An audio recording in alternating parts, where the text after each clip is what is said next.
Hi guys. Tonight we ease into the long corridors of a medieval winter, and you picture yourself stepping into a royal castle just as a vicious cold settles over the stone. You feel the night around you tighten like a fist. Your breath leaves a faint cloud in the frigid air, and you get the immediate sense that if you had to survive here for more than a few hours without help, you probably won't survive this. So, before you get comfortable, take a moment to like the video and subscribe, but only if you genuinely enjoy what I do here. And if you feel like sharing, tell me where you are in the world and what time it is for you right now. Now, dim the lights, and you push deeper into the castle, boots tapping gently across uneven floors, your fingertips brushing against walls colder than anything you know today. You walk through a corridor that feels like the inside of a mountain. The air carries a faint mineral smell, a cold that almost tastes metallic as it slides into your lungs. Every step makes you more aware of how the medieval world lived with winter as a constant opponent, a sly enemy lurking behind every window crack and unlit corner. Even kings, wrapped in privilege, money, and power, trembled under the weight of icy months that stretched on endlessly. And as you reach a small landing window and glance out at a dark courtyard glazed with frost, you begin to understand why every detail of royal sleep became a matter of strategy, ritual, and survival. You move forward and hear the echo of your own steps ripple into the dark. The corridor narrows, the draft sharpens. And then you remember one mainstream historical fact that always surprises people. Medieval stone castles were never designed for comfort. They were fortresses first and homes second. Thick walls trapped cold as efficiently as they repelled invaders, leaving even the wealthiest monarchs shivering unless they actively fought back against the elements. It is no coincidence that chroniclers often describe kings rising in the morning with stiff limbs, sore joints, and breath so cold it frosted their mustaches. Your hand slides across a narrow slit window. A gust of air needles across your knuckles, and you pull your sleeve down without thinking. The silence around you deepens, but not in a peaceful way. Instead, it has the emptiness of long, barren winters, when every sound seems swallowed by frost. Somewhere far below, you imagine the faint clatter of servants carrying wood or stirring embers, each person performing a task that determined whether the king managed to wake up refreshed or half frozen. Historians still argue whether medieval monarchs truly acclimated to this level of cold, or simply endured it because no one had a better option. A soft, scraping sound echoes in the distance. You turn your head, half expecting to see a guard or a servant. Nothing, just the breath of winter drifting through these halls like a living thing. And as you continue, you recall a quirky tidbit. Some medieval people believed that cold could seep into bones and stay there permanently, causing long-term weakness. Kings sometimes wore amulets or small charms sewn into their clothing, meant to repel the chill. Whether it worked or not is irrelevant. What matters is the fear behind the gesture, the constant awareness that the cold was not just unpleasant, but dangerous. You reach a wider landing and pause near a wooden door reinforced with iron bands. Candles burn on brackets nearby, their flames swaying in a draught that feels like a whisper against your cheek. The warmth is minimal, barely enough to make a difference, but you lean toward it on instinct, savoring whatever heat it gives. In the king's time, this entire section of the castle might have been warmer, but only by a margin so small it would not impress you. Fires roared for hours, yet most of their heat vanished straight up the chimney, a waste so familiar that no one even bothered mentioning it in routine records. Your boots scrape faintly as you move again. The soothing rhythm of walking in dim light settles over you, and as you wander, you begin to grasp the central truth this entire journey explores. Medieval kings lived in a world without insulation, without glass windows in many cases, without central heating, without weatherproofing, without even the modern understanding of airflow. They battled cold nights using layers, rituals, and clever design, but they never approached the comfort of a modern heated bedroom. For them, sleep in winter was both precious and precarious, a nightly negotiation between human warmth and the chill of stone. A gust of wind moans softly through a hidden gap, and the sound makes you pause. There is something eerie about hearing wind inside a building meant to project power and permanence. You breathe slowly, letting the sound fade, and your shoulders relax. The quiet darkness feels almost meditative now, as if the cold itself invites you to slow down and pay attention. You can sense why bedtime became such an involved process for royalty. The king had to be wrapped, protected, insulated. His chamber had to be warmed by servants. His bed had to be prepared like a battlefield position, and you can almost feel the weight of all those preparations building around you. You round another corner, and at last you glimpse the faint O shape of a door that leads into what would have been a royal sleeping chamber. You push it open slowly. The hinges creak in a low, almost apologetic tone. Inside, the darkness is softer, more private, with a faint scent of old wood and extinguished candles. The floor beneath you loses some of its chill as thick rugs mute your steps. And as you stand there, taking in the quiet space where a powerful ruler once slept shivering in winter, you understand exactly why the next sections will guide you deeper into the warm strategies and cold realities of royal sleep. You take one last slow breath, letting the air settle in your chest, and step forward toward the massive bed waiting in the shadows. You glide deeper into the chamber, and the first thing your eyes adjust to is the immense shape of the royal bed. It rises from the dimness like its own fortress within a fortress, a hulking structure of carved wood, thick posts and heavy drapery that nearly grazes the ceiling. You step closer, and you feel the cool air around you shift, as if even the darkness respects this sleeping beast of furniture. In the medieval world, the king's bed was not just a place to collapse after a long day. It was a defensive zone, a carefully managed pocket of warmth and safety in a castle that leaked cold through every seam. As you approach, you notice the scale of it. The frame stretches wider than any modern king-size mattress you know. Some were nearly square. Others were long enough to accommodate more than one person if needed. A mainstream historical fact you might recognize is that medieval monarchs often slept semi-upright, propped with bolsters and cushions. They believed it aided digestion. They also feared lying fully flat could invite bad humors. This meant the bed itself had to be built for posture as much as comfort. You run your hand along the wooden canopy frame, and the grain under your fingertips feels ancient, almost fossilized in its chill. Servants once circled this bed like attendants around an altar. They checked the cords that held the underside firm. They examined the mattress stuffed with wool, feathers, or sometimes straw. In many palaces, the royal mattress was layered with incredible care because a king was expected to sleep well enough to rule effectively.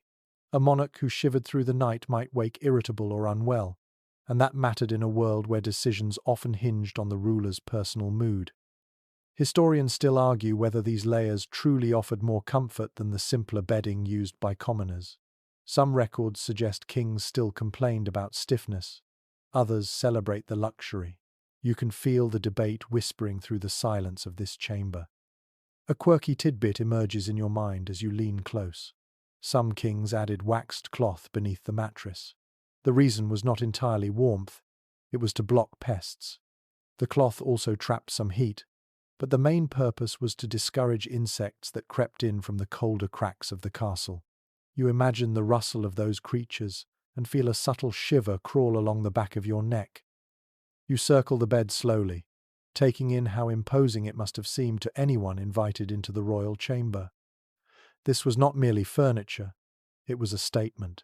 The bed told the world that within these curtains slept the center of the kingdom. Every inch radiated authority and proclaimed that while the castle might freeze, the monarch enjoyed at least the illusion of warmth. The posts are thick enough to anchor sails. The carvings show leaves, beasts, saints, or heraldic symbols. The canopy frame narrows the space above the sleeping king, trapping heat as effectively as medieval craftsmanship could manage. You stand at the side where servants would have opened the curtains in the evening. Imagine the faint rustle of fabric drawn aside. Imagine the tiny flare of a candle illuminating the bedding. You can almost see the moment when the king stepped close, feeling the heat gathered inside the fabric cocoon. That small pocket of warmth would have been precious during winter.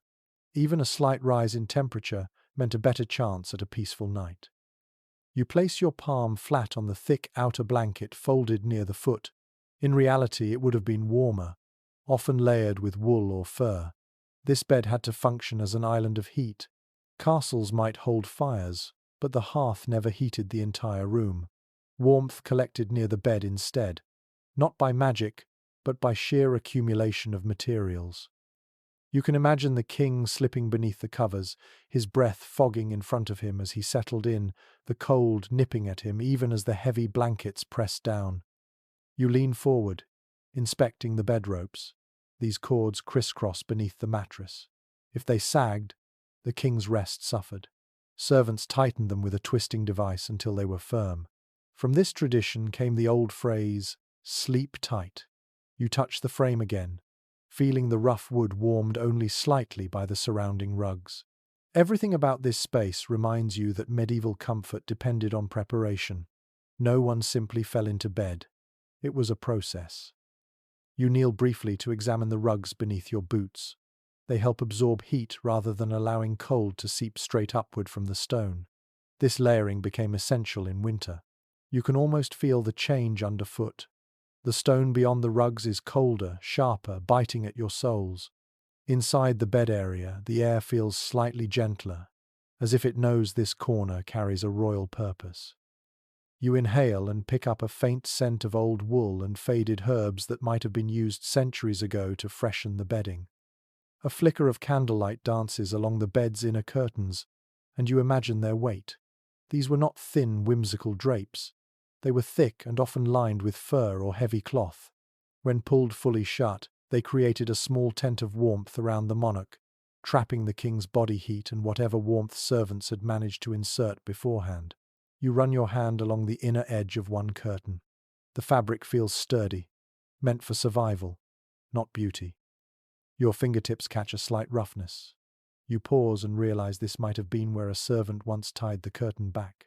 It is easy to picture the quick hands of a chamber attendant, trained to work in near darkness so the king would not be disturbed. You let your hand fall, feeling the cool air gather around your wrist. The bed is grand, yes, but it is also practical. You picture winter nights when storms howled beyond the walls. The king, high in his chamber, likely heard the wind sneaking into the smallest cracks. He may have felt the thin, cold wisps brushing across the floor, climbing the posts, searching for openings between the curtains. The bed acted as a final barrier. Without it, even royalty would have shivered all night. You step back and take in the full sight again. Everything leads inward. The posts, the canopy, the drapery, the mattresses, the blankets, they all draw the king toward warmth. It is striking how much effort went into protecting one person from cold. And yet, for all the layers and precautions, the monarch still experienced winter in a way you never could today. The cold was not kept out. It was merely slowed. You let the moment linger. Then your gaze drifts naturally toward the next element in the room, the blankets waiting to smother the king in heavy layers, and you feel the story pulling you toward that pile of warmth waiting on the mattress. You step closer to the enormous mound of bedding resting on the royal mattress, and you immediately sense just how central layers were to surviving a medieval winter. The pile does not look delicate or graceful. It looks heavy, purposeful, almost like soft armor stacked for nighttime battle. You reach out and press your fingers into the topmost blanket. It yields slowly, resisting with a dense, reassuring weight. In this world of icy corridors and stone walls that hold cold like a secret, these layers are the king's first real defense. You lift a corner of the nearest coverlet. It is thick wool, coarse enough to prickle your fingertips, yet soft in that dependable medieval way. You imagine it being woven by skilled hands who understood that warmth was not a luxury, it was survival. A mainstream historical fact comes to mind. Medieval elites used textiles in astonishing quantities. Royal accounts show that some monarchs owned dozens of blankets and quilts, often made from expensive dyed wool or imported fabrics. These were prized possessions, guarded carefully, repaired repeatedly, and stored with herbs to keep moths away. You let the wool fall back, then slide your hand under another layer. This one feels smoother, perhaps lined with linen. Beneath it lies something far heavier. You pull it up slightly and feel the unmistakable heft of fur. Kings favored furs for warmth in winter, not only for their insulating ability but also for status. Sable, ermine, fox, and even beaver lined beds throughout Europe. The fur layers trapped body heat so effectively that once the king settled beneath them, the warmth built slowly and steadily, making the cold of the room seem far away. Historians still argue whether fur bedding was more common among northern kings than southern ones, or whether these traditions depended more on personal taste than climate. The record offers hints, but no definitive answer. As you sift through the layers, you encounter a quirky tidbit that brings a faint smile. Some royal households stitched bells, or small charms, into the corners of blankets to ward off spirits believed to slip in during the coldest nights. Whether the king actually believed in these charms or simply tolerated them because they amused the staff, you cannot say. But the thought of a monarch wrapped in blankets that jingled faintly when adjusted adds an unexpectedly human detail to this heavy bedding. As you sift through the layers, you encounter a quirky tidbit that brings a faint smile. Some royal households stitched bells, or small charms, into the corners of blankets to ward off spirits believed to slip in during the coldest nights. Whether the king actually believed in these charms or simply tolerated them because they amused the staff, you cannot say. You fold back a corner of the top blanket and notice stitching so small it nearly disappears into the weave. These blankets were not simply bought, they were maintained. Royal tailors and laundresses worked tirelessly to keep them usable. Washing heavy wool in winter was nearly impossible, so they brushed, aired, and beat the blankets to clean them. You imagine servants shaking them outside during daylight, flakes of snow drifting from the folds, each shake sending small clouds of dust swirling in the pale light. You climb onto the edge of the bed, placing your weight gently upon the firm surface. The layers compress, but do not flatten. The structure beneath is strong. Even the mattress, often stuffed with feathers for kings, offers resistance. You lie back briefly, just to feel the sensation. The blankets sink around you with a reassuring density. It is not like modern bedding, light and fluffy. This is weighty enough to pin you slightly. That heaviness helps hold warmth close, cocooning you in a pocket of heat while the air outside remains sharp and unforgiving. You imagine the king slipping under these covers. It must have been a slow, deliberate process. Servants often helped arrange the layers over him, adjusting them until the monarch was properly buried in warmth. You can almost hear the soft rustle of fabric, the faint grunt of a servant lifting a heavy fur quilt into position. In winter, layering was a science. Too few blankets meant shivering. Too many meant sweating and discomfort. The right balance had to be found each night. You shift slightly, noticing how the air cools instantly when you expose even a small part of your body. The medieval king experienced the same. If he kicked off a blanket in his sleep, a freezing draft sneaked in. That sudden chill could wake him, or at the very least make the night far less restful. You picture the king half asleep, tugging the covers tighter, cocooning himself in warmth while the wind outside scraped against the shutters like claws. You sit up slowly, running your hand along the outermost layer again. It feels like a barrier between you and the harsh world beyond these walls. You understand why layering became an art form in royal households. Some layers were decorative, embroidered with golden thread or edged with velvet. Others were purely functional, thick and plain. The true power came from their combination. As you picture the complexity of these coverings, you marvel at how much effort went into something as simple as staying warm. You shift closer to the head of the bed and notice several cushions piled neatly. These too played a role. By propping the king upright, they allowed warm air to remain trapped around his chest. If he reclined too far horizontally, heat could escape more easily. This posture also helped him breathe better in cold, dense air. You imagine the king adjusting these cushions with a sleepy grunt, seeking just the right position. You lean forward and rest your hand lightly on the fur layer again. It is soft beneath your fingertips despite the thickness. The fur holds a subtle warmth, even now, simply from its natural insulation. You think of all the animals whose pelts once lined royal beds. A strange mix of admiration and melancholy flickers in your chest. Cold demanded sacrifice in medieval times. Warmth always had a price. You let the layers settle back into place, watching how they fall silently into soft hills and gentle folds. Then you step down from the bed, your boots meeting the rug with a muted thump. The bedding seems to breathe, waiting for the next moment someone will slip between its layers. You turn slightly, your gaze drifting toward the heavy curtains that hang around the bed. If the blankets are the king's armor, those curtains are the walls of his private winter fortress. And just like that, you feel the story guiding you toward them. You draw closer to the tall curtains that frame the royal bed, and the moment you touch them, you understand why they mattered so much.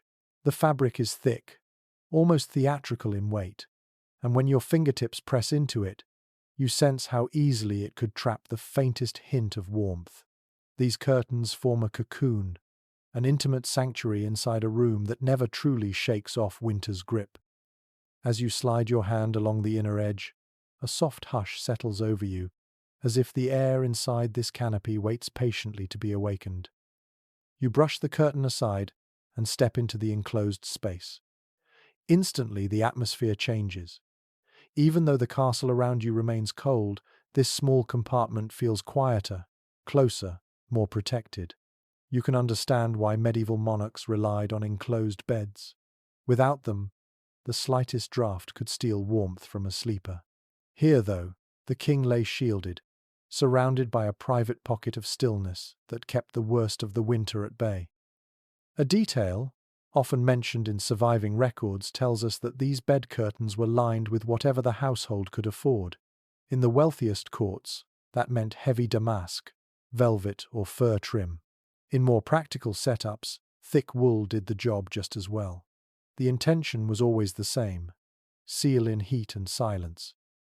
You can imagine the king sitting at the edge of the bed, watching servants draw the curtains closed with slow, careful motions, each swish of fabric signaling his retreat from the icy world outside. You inhale softly, picking up the faint mustiness that old cloth carries after countless winters. Yet mixed with it is the ghost of herbs once tucked into folds to keep insects away. Lavender, rosemary or meadowsweet, their scents faded long ago, but the memory of them lingers, gentle and comforting. You let the curtain fall behind you, and its weight shuts out the chamber so completely that the outside world seems to vanish. Inside this enclosed space, sound behaves differently. Your breath feels louder, more intimate. The faint creak of the bed frame beneath your shifting weight seems amplified. You can sense how calming this environment must have been after a day spent dealing with councils, petitions, and political bickering.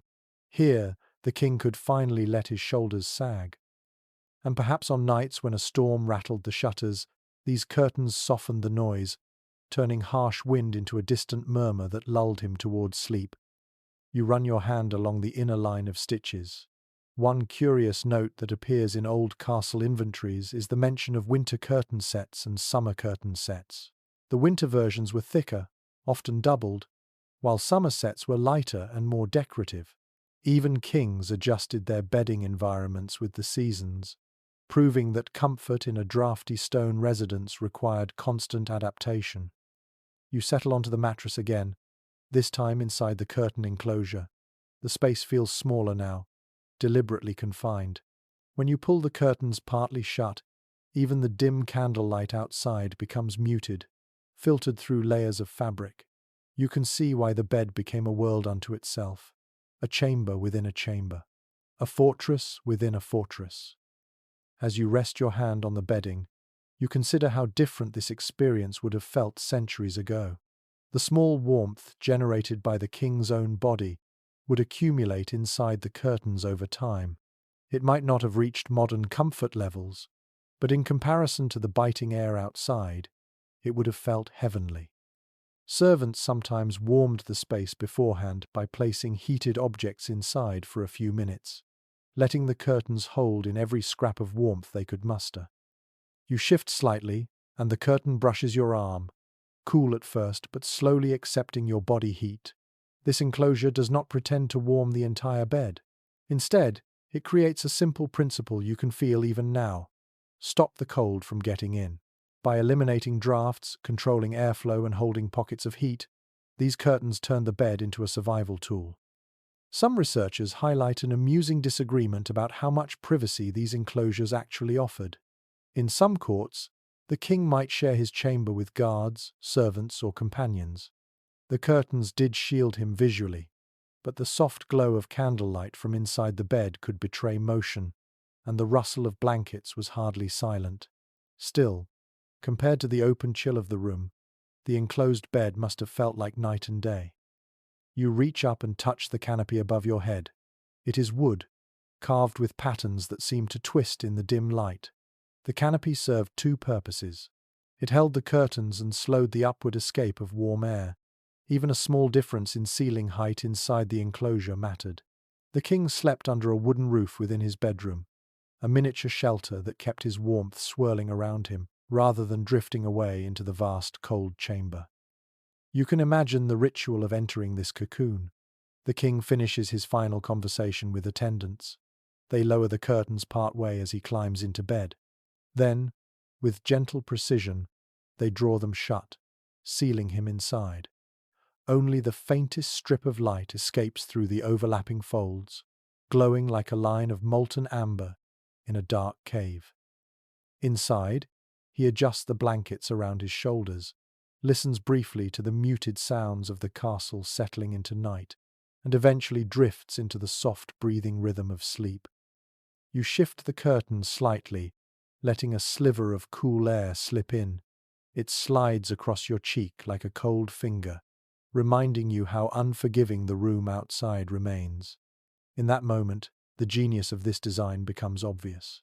This curtain barrier did not need to be a perfect seal. It just needed to soften the cold long enough for the king's body heat to take over. You can almost picture the king unconsciously curling deeper under the blankets, letting the warmth collect inside this hidden chamber. You trace the seam where two pieces of fabric meet. Some accounts mention decorative tassels and embroidered patterns meant only for those who stepped inside the inner space. That private beauty speaks to the intimacy of royal rest. People expect grandeur in public halls, but the secret finery hidden behind curtains often meant more to the monarch. It was a small reminder of comfort in a world dominated by hard edges and colder duties. Your head tilts upward again, and for a moment you imagine lying here during a harsh midwinter storm, wind roaring through the battlements, snow smacking against shutters, the chilled air creeping under the door. Yet here, in this small enclosed bed, the storm becomes an echo. You feel the calm it brings, the soothing sense of being tucked away while the world rages outside. You draw one curtain fully open and step out slowly. The shift in temperature is immediate. The ambient cold of the chamber wraps around you like a reminder that the king could never escape winter, only outsmart it for a few hours at a time. As your gaze drifts from the curtains back to the room, your attention naturally falls toward the next warming strategy waiting for you. Someone must have prepared this bed before the king entered it, using clever methods and warm hands. And you begin to walk toward the quiet corner where those attendants once worked. You angle your steps toward the quiet corner where royal attendants once worked long before the king ever slipped beneath his blankets. The chamber feels broader out here, the cold more immediate. A faint chill grazes your neck as if reminding you that for all the bed's cozy engineering, nothing happened by accident. Everything began with the people who prepared it. You pause near a small wooden table, its surface worn smooth by centuries of hands, and imagine the bustle that used to fill this very space. Servants moving softly, whispering instructions, carrying items meant to warm the bed before the monarch approached. You lean down to inspect a shallow wooden box lined with faded cloth. It once held embers or warmed fabric, Attendants often carried such tools up countless stairs, their boots clunking lightly in unison.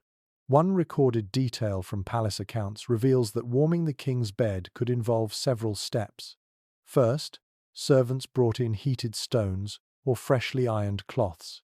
Then they slipped these beneath the covers to fill the bedding with trapped heat.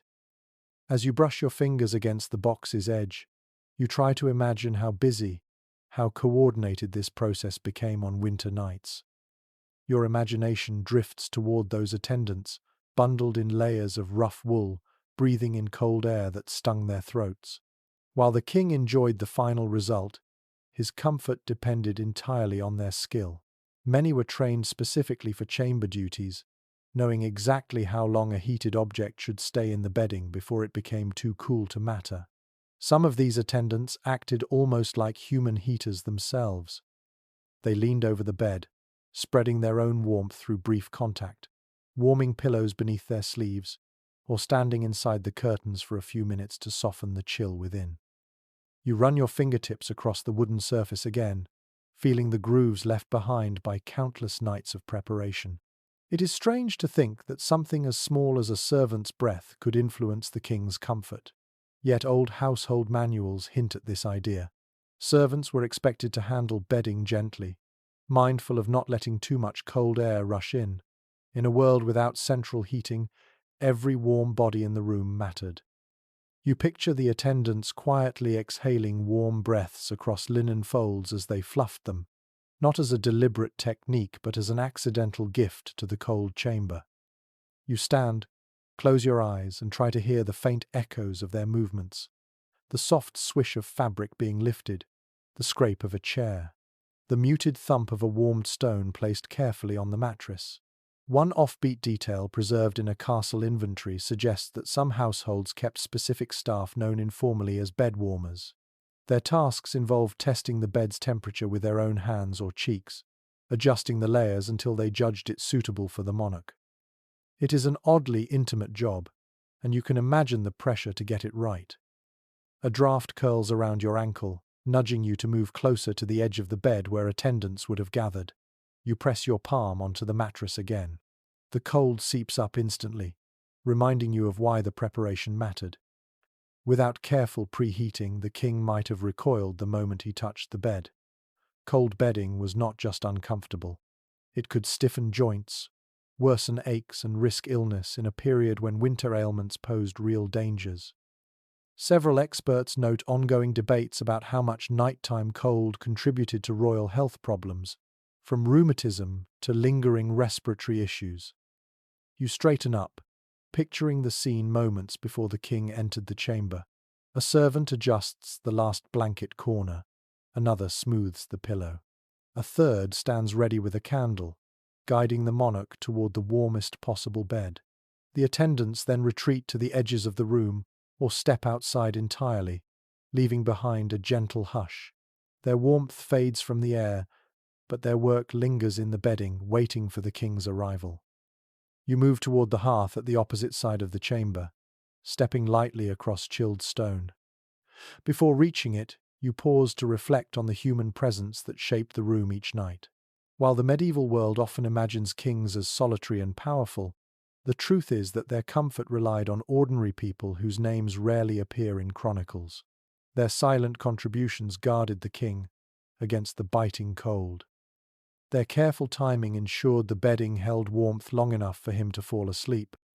You breathe in deeply, and the air tastes faintly of old soot and winter air. You can almost see the attendants slipping out one by one, leaving the king alone in the dim glow of candles. The bed, warmed by human hands, becomes the centerpiece of his nighttime haven. But warmth did not end with layered blankets and curtain-covered canopies. The room itself needed some degree of heat, however unreliable, and the heart of that effort glows quietly behind you. You turn at last toward the waiting fireplace, its blackened interior looming like a reminder that even royal chambers depended on flames that behaved imperfectly. The warmth from servants could not last forever. The fire had to take over, and your feet carry you closer to that ancient hearth, ready to learn how much effort it took to coax heat from stone walls that seem determined to remain cold. You approach the old fireplace with slow, measured steps, and even before you reach it, you sense the subtle shift in atmosphere. The air becomes a little softer here, a fraction less biting, as if some memory of ancient fires still lingers inside the soot-darkened stones. You stand before the hearth and place your hand near its opening. There is no warmth now, only the cool breath of a chamber long unused. Yet you imagine the flames that once roared inside it, struggling to push back the winter cold that seeped relentlessly through the castle walls. You crouch slightly to study the firebox. It is large enough to hold stout logs, but not designed to heat the room evenly. Fireplaces in medieval castles were temperamental. They smoked one night, blazed too fiercely the next, and sometimes behaved like sullen beasts refusing to warm their keeper. One practical detail preserved in period building accounts tells us that royal hearths required constant tending. Servants stood guard through the night to adjust logs, stir embers, and keep the flames alive.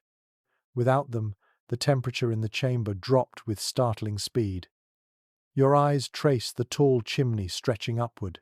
You tilt your head, imagining how much heat escaped straight through that funnel.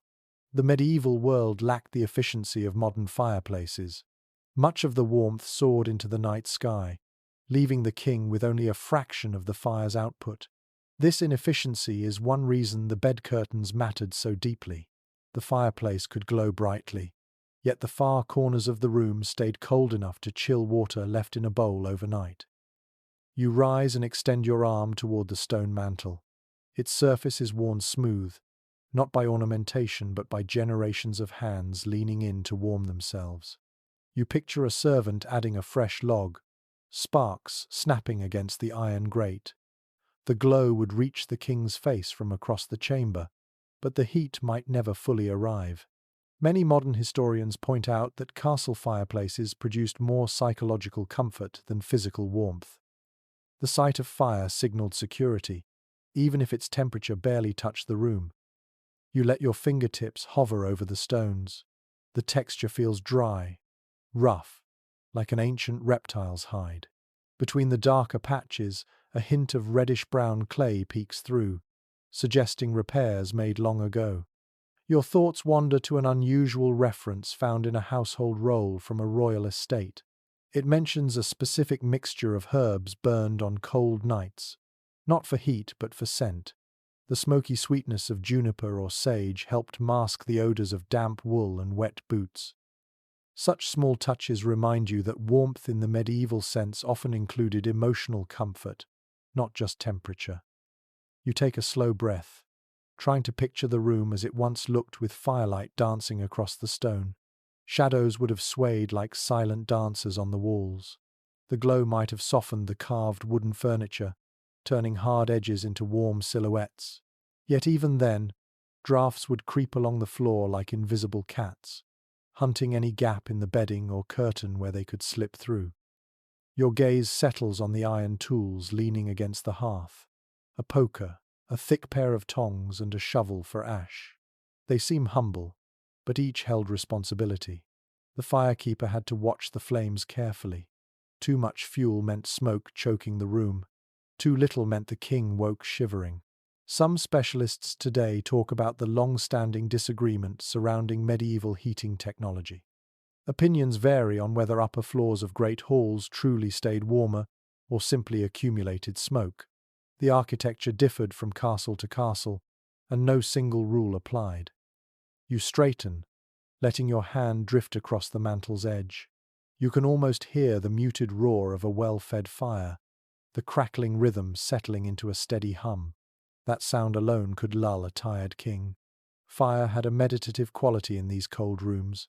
It served as both comfort and companion.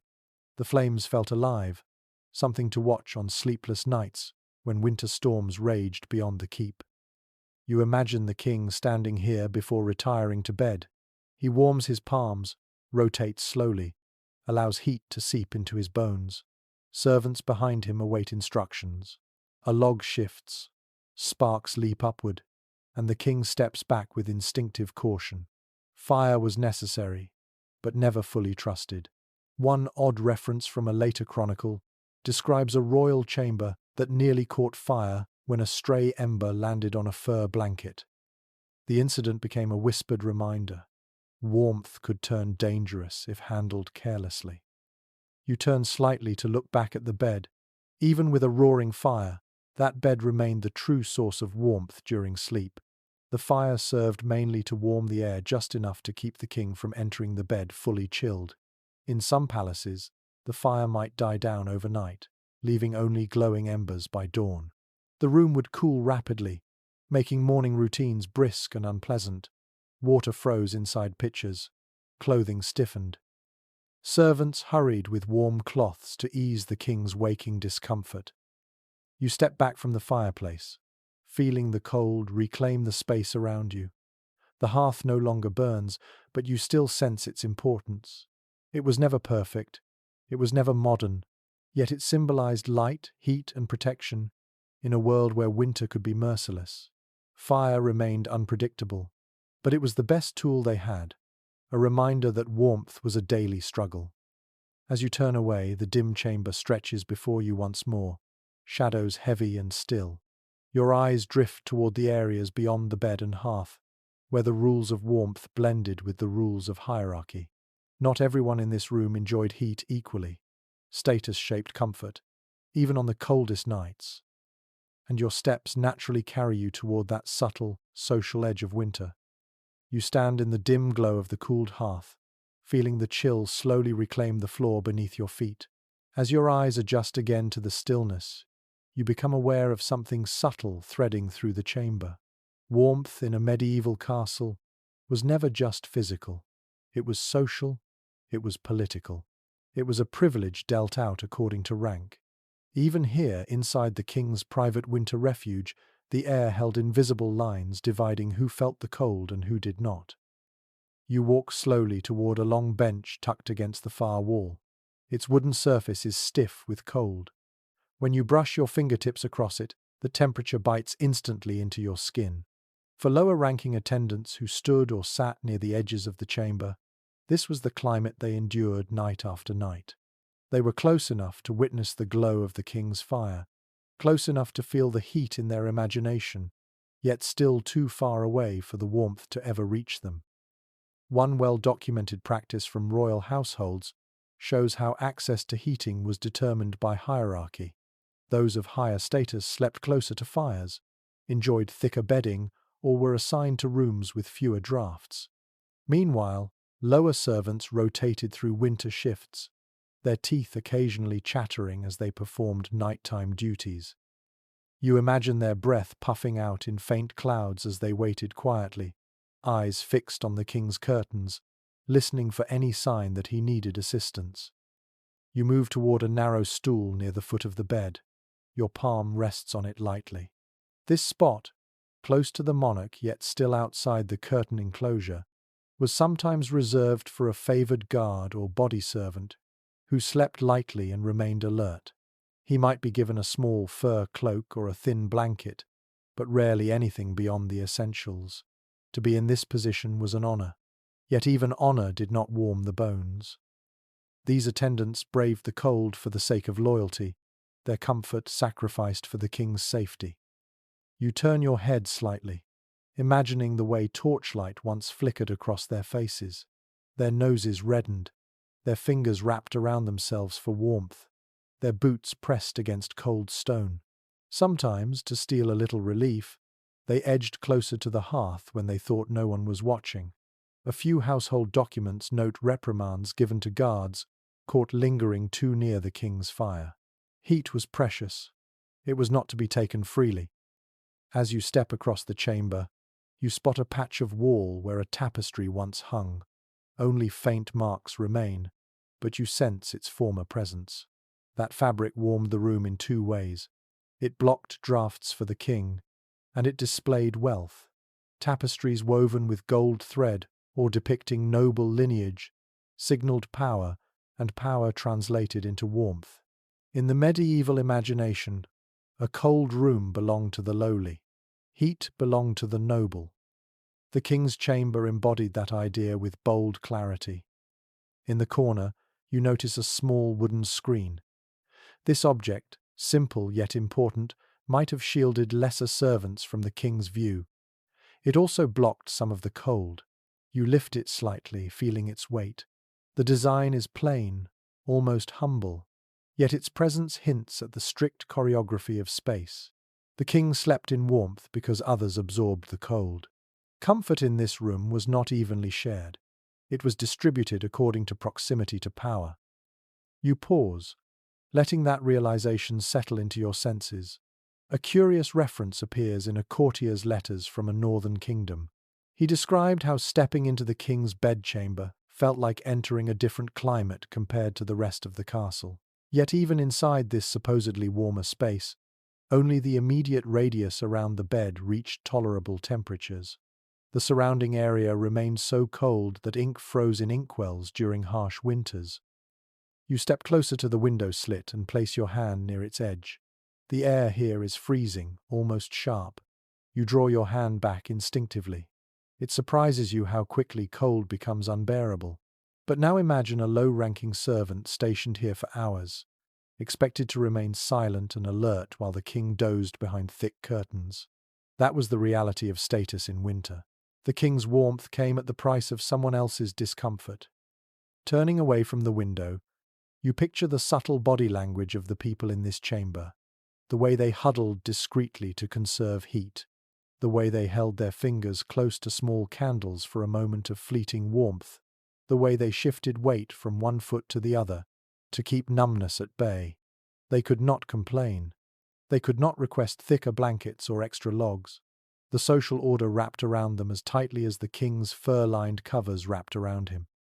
You walk once more past the tapestry marks and rest your hand against the cold stone. A soft hum of wandering thought passes through your mind. While modern listeners think of royalty as enjoying endless comfort, the reality was more nuanced. The king did have warmth, but it was orchestrated warmth, dependent on dozens of people performing silent tasks. Everyone else in the room lived in varying degrees of cold. Some historical accounts hint that the difference in temperature between a king's bed and the surrounding chamber could feel almost symbolic. Warmth meant authority, cold meant obligation. Your steps carry you back toward the center of the room, where the temperature feels less brutal. From here, you imagine the king lying behind the curtains, half asleep, breathing steadily, unaware of the cold gripping the rest of the chamber. The attendants watched him with quiet devotion, sometimes fighting sleep themselves, sometimes silently praying that dawn would come soon so they could escape to the lower quarters where at least the body heat of many servants gathered in one place provided a crude sense of warmth. You take a slow breath, letting the air whisper into your chest. The silence here is deep, almost ceremonial. You sense the delicate balance the king's household maintained each night. His comfort relied on a web of social roles, all arranged carefully according to rank, obedience, and loyalty. As you turn your head, your attention naturally falls toward another detail of winter survival: what the king actually wore to bed. After all, external warmth was only half the story. The other half rested on the garments he pulled close to his skin before slipping between the layers. With a gentle step, you begin to move toward the small chest holding those garments, ready to discover what nightwear truly meant for a medieval monarch. You walk toward the low wooden chest near the inner wall, its surface dulled by age, its iron fittings cold beneath your touch. When you lift the lid, a faint sigh of chilled air escapes, brushing your face like a subtle reminder that even clothing stored indoors could feel icy in winter. Inside, folded carefully, lies the king's nightwear. At first glance, the garments appear simple, but when you lift one by the shoulders, the fabric reveals its purpose instantly. It is heavier than you expect, thicker, designed to seal warmth close to the skin. You run your fingertips across the linen. The weave feels tight, dense, nothing like the airy material used for summer. A great deal of historical wardrobe evidence points out that winter linens for the upper classes were often deliberately crafted from finer, warmer flax, beaten soft through repeated washings. The result was a garment that hugged the body without scratching, a crucial comfort when the cold crept relentlessly through stone. You hold the nightshirt up toward the faint candlelight, observing its length. It falls nearly to the calf. Medieval kings did not sleep in short, tidy garments. They needed coverage. The oversized cut allowed for movement under blankets while still trapping warm air around the torso and legs. Some garments even included small ties or inner gussets to keep them from shifting excessively during sleep.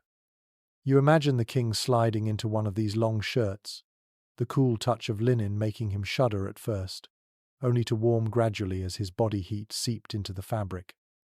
As you set the nightshirt aside, your hand brushes another folded layer beneath it, and you pull out a padded underjacket. It resembles a soft doublet, stuffed lightly with wool. One intriguing detail from textile specialists notes that padding served not only to warm, but also to mimic the comforting pressure of heavy bedding for nobles accustomed to travel.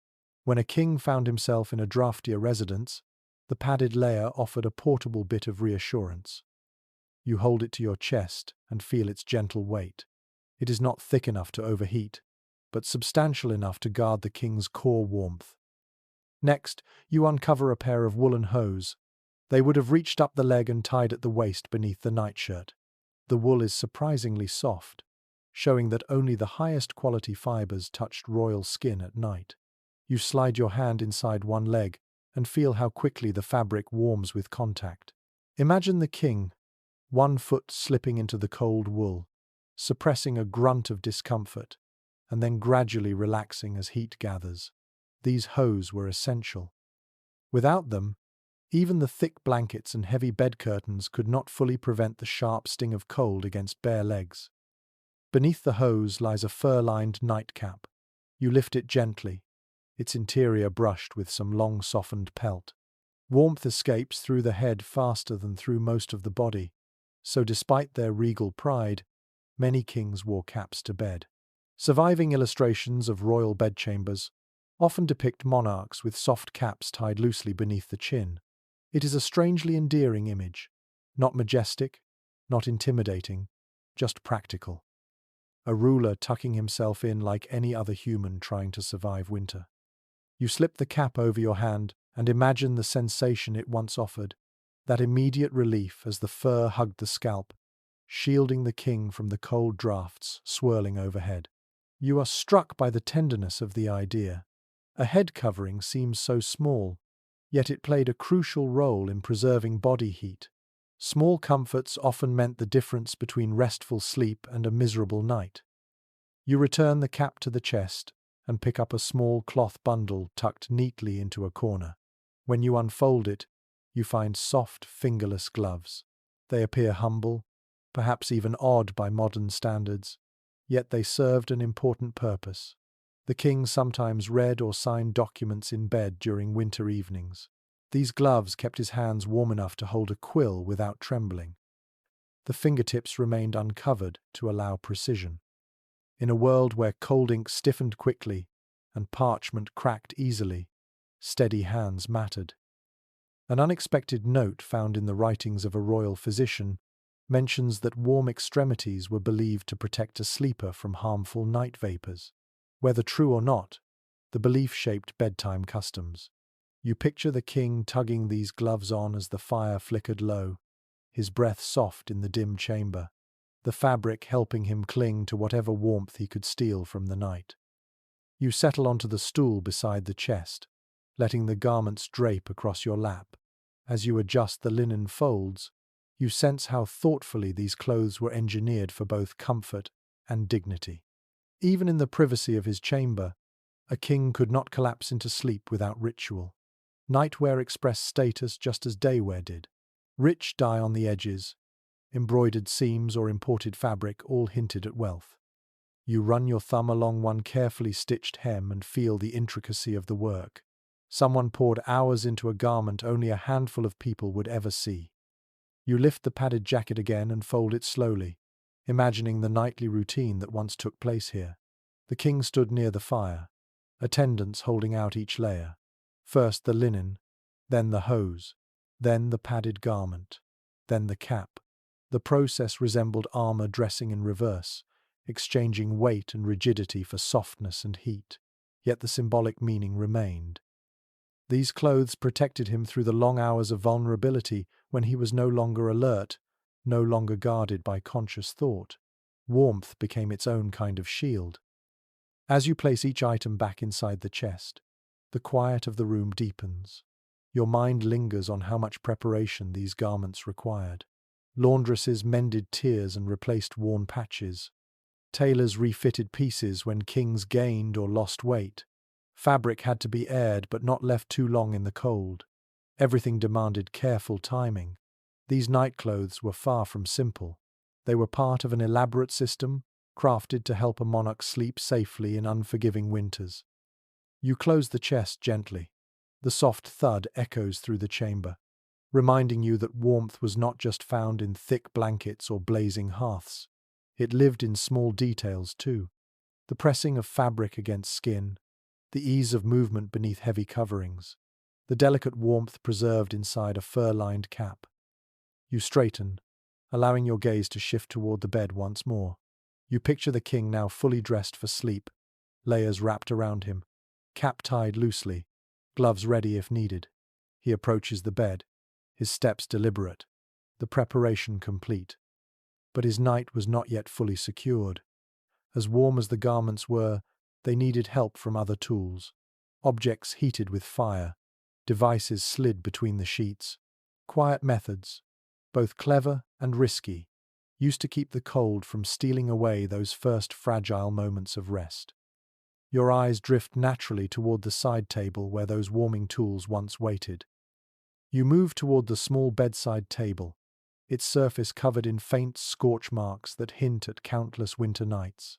When you place your palm upon it, the wood feels cool and slightly rough, carrying the quiet history of objects once warmed by fire. You imagine servants crowding around this very spot, preparing implements intended to chase away the cold long before the king slipped into bed. Your fingers brush the curved handle of a metal warming pan. The lid is wide and shallow, its hinges stiff with age. You lift it carefully, noticing how the interior still holds the faint scent of charcoal long extinguished. In the medieval world, this pan played a practical and slightly nerve-wracking role. Servants filled it with glowing embers from the hearth, closed the lid tightly, and then slid it gently between the layers of bedding to heat the sheets. A well-preserved household account mentions that warming pans were used even in rooms with substantial fires, because bedding absorbed cold far more stubbornly than air. You visualize the process. A servant, gloved and cautious, carrying the pan by its long handle, the metal popping faintly as it adjusted to sudden heat. The servant would slip it beneath the blankets, moving it in slow, circular motions to avoid scorching the mattress. The idea seems simple, yet the risks were real. Beds sometimes caught fire when a pan rested too long in one place. One servant in a royal household reportedly faced severe punishment after singeing the king's fur quilt, a reminder that warmth demanded constant vigilance.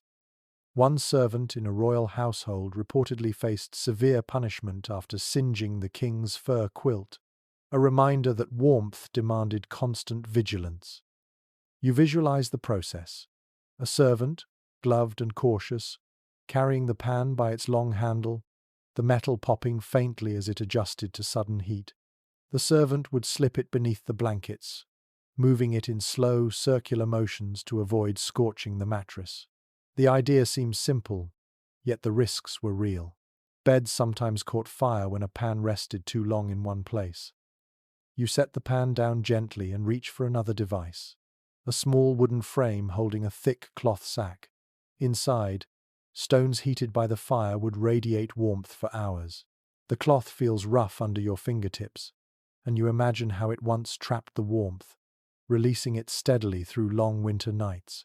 An interesting comment appears in an old steward's ledger that hot stones were favored for travel, as they were safer and easier to carry between chambers. You lift the sack slightly and picture the king sliding his feet against it beneath the blankets. The stones would warm his legs, easing stiff joints and calming the lingering ache that days of riding or cold drafts could leave behind. Though simple, this method left a deep impression on those who experienced it. Nearby lies a small brass pot with a lid that clicks softly when you tap it. It once held heated water. The pot's rounded belly fits perfectly between your hands, and you sense how soothing it must have been for the king to press it against his stomach or hold it near his chest. Some late medieval physicians recommended warm water vessels to stimulate digestion and promote relaxation. Whether their medical reasoning was sound or not, the soothing heat likely felt luxurious in the frigid chamber. You close your eyes briefly and imagine the room alive with warmth-based preparations. Servants moving items from table to bed with careful choreography. Someone shaking out the blankets. Someone testing the temperature of the sheets with cautious fingers. Someone checking that embers inside the warming pan glowed but did not flame. These preparations took time. The king never simply walked into his chamber and slept. Warmth had to be coaxed, curated, almost negotiated with the cold. Your gaze shifts toward a pair of small iron cups resting beside the pot. Their flat bottoms and narrow openings suggest they once held buzzing coals placed specifically under footstools or near the king's legs before he entered bed. Not as hot as an open pan, not as gentle as hot stones. These tiny braziers provided focused warmth. A surviving description from a court visitor marvels at how the king's feet never touched cold ground because attendants positioned heated objects along his path. You pick up one of the cups. The metal is smooth yet thick, built to endure repeated heating. You imagine the faint glow that once radiated from it, illuminating the king's nightclothes in soft orange. Even so, such tools came with hazards. A careless movement could tip one over. A stray spark could leap unexpectedly. Experts today note differing opinions about how common accidents truly were, as records often mention disasters only when they involved high-ranking individuals. Whatever the truth, you can sense the underlying caution that must have hung in the air each night. You lower the cup and look at the entire collection of warming devices. Together, they represent a world where surviving winter inside a stone castle demanded creativity. Fire alone could not shield a sleeper from the cold. Heat had to be carried, stored, tucked into corners, slipped beneath covers, and placed strategically around the room. Without these tools, even the king's bed would have felt like a glacier at night. You return your hand to the warming pan one more time. You imagine the soft scraping sound of metal sliding beneath blankets, the faint crackle of live embers trapped inside, the cautious eyes of the servant who guided it. You can almost feel the mix of pride and fear in that task. Warm the bed perfectly, and the king sleeps well. Make one mistake, and the monarch could wake to disaster. You set the pan down carefully and straighten your posture. As you look toward the bed again, the thought settles quietly in your chest. The king's warmth did not come from a single source. It came from layers of effort, from tools both brilliant and risky, from hands that shaped every detail of his rest. Your gaze drifts naturally from the devices on the table toward the far corner of the chamber, where another method of holding warmth quietly waits. A more ancient method. A method rooted not in fire or metal but in the earth itself. With quiet steps, you begin walking toward the warm memory of heated stones resting in the shadows. You make your way toward the far corner of the chamber where a low shelf sits tucked beneath an arch of stone. The air feels colder here, untouched by fire or human breath. Yet the objects before you carry the quiet memory of warmth drawn from the earth itself. You kneel slowly, letting your fingers glide over several smooth, rounded stones, arranged neatly as if awaiting their next use.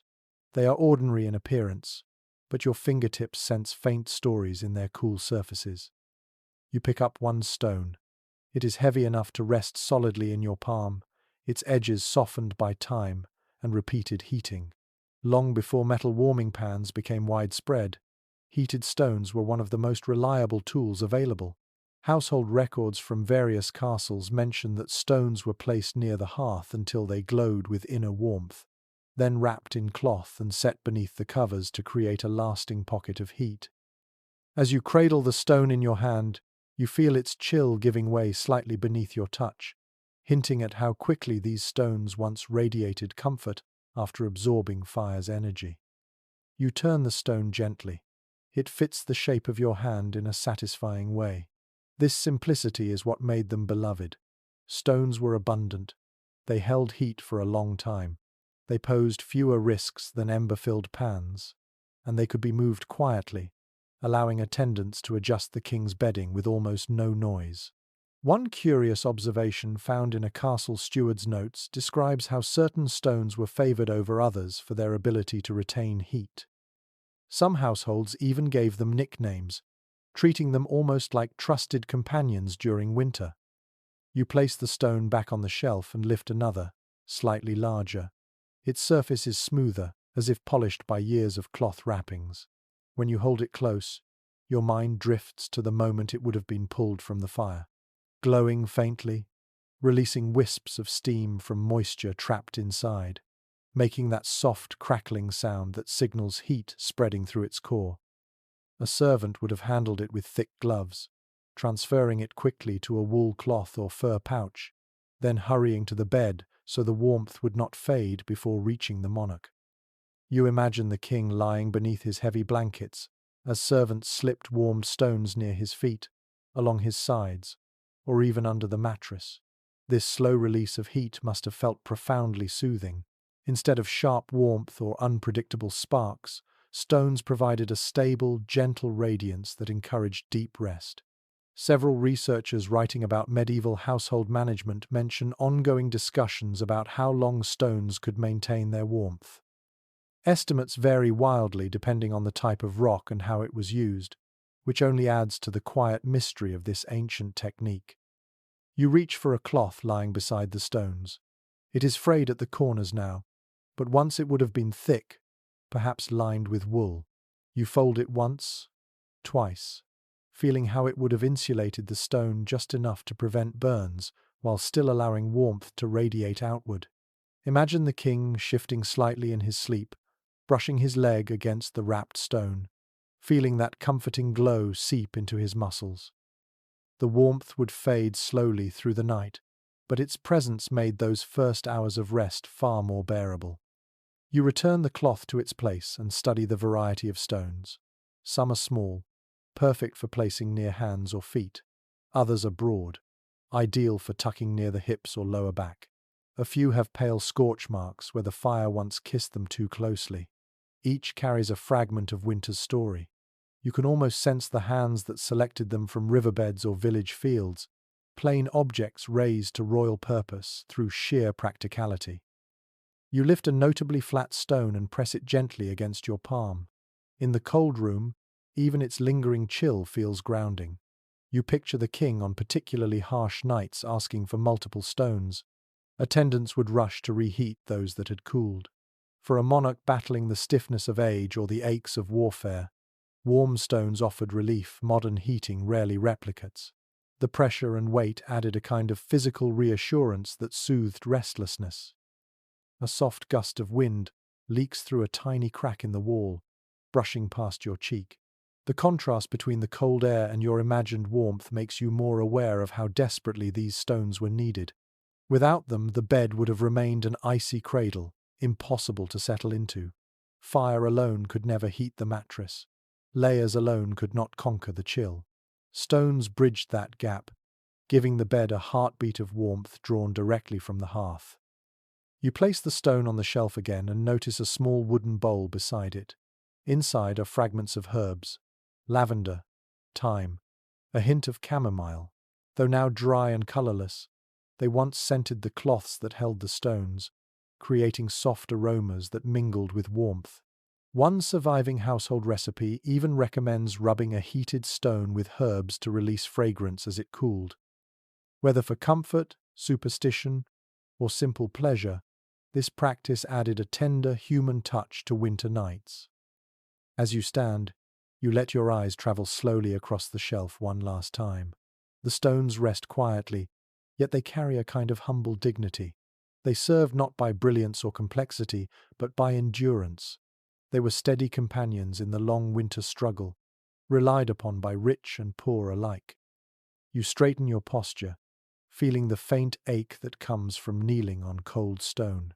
As you step away, your gaze drifts toward the foot of the bed.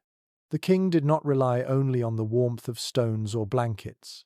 He had specialized tools designed just for his feet, tools crafted to protect the most delicate extremities from the gnawing cold.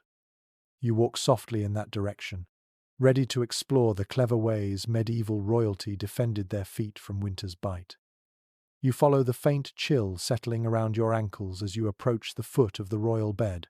In winter, the cold rises from the floor like an unseen tide, creeping steadily upward until it reaches the toes, that most vulnerable part of the body.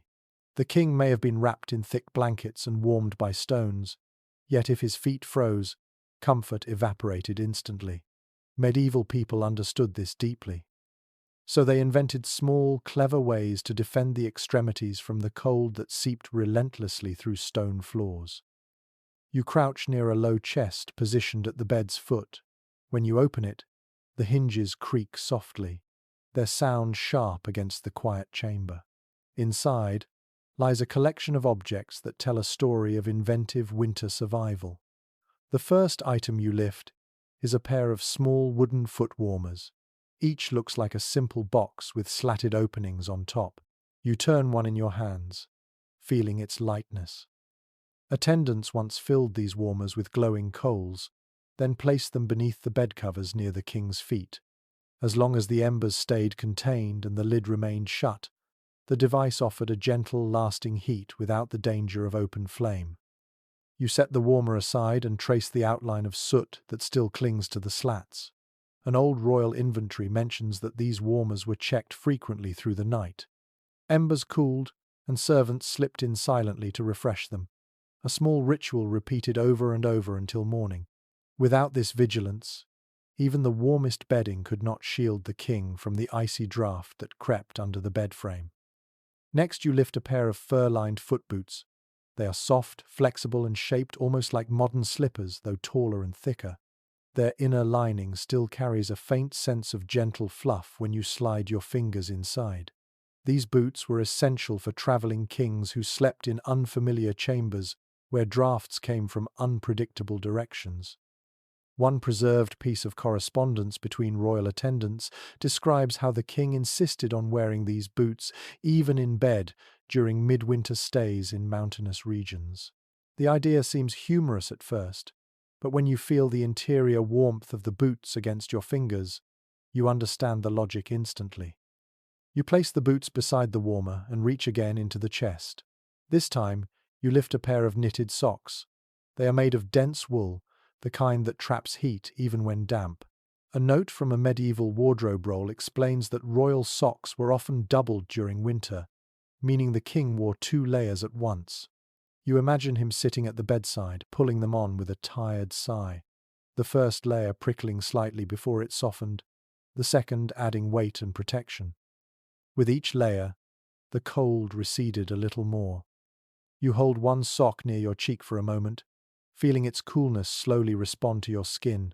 It strikes you that warmth in medieval times relied heavily on insulation rather than direct heat. Keep the cold out, trap whatever warmth you produce, and survive until morning.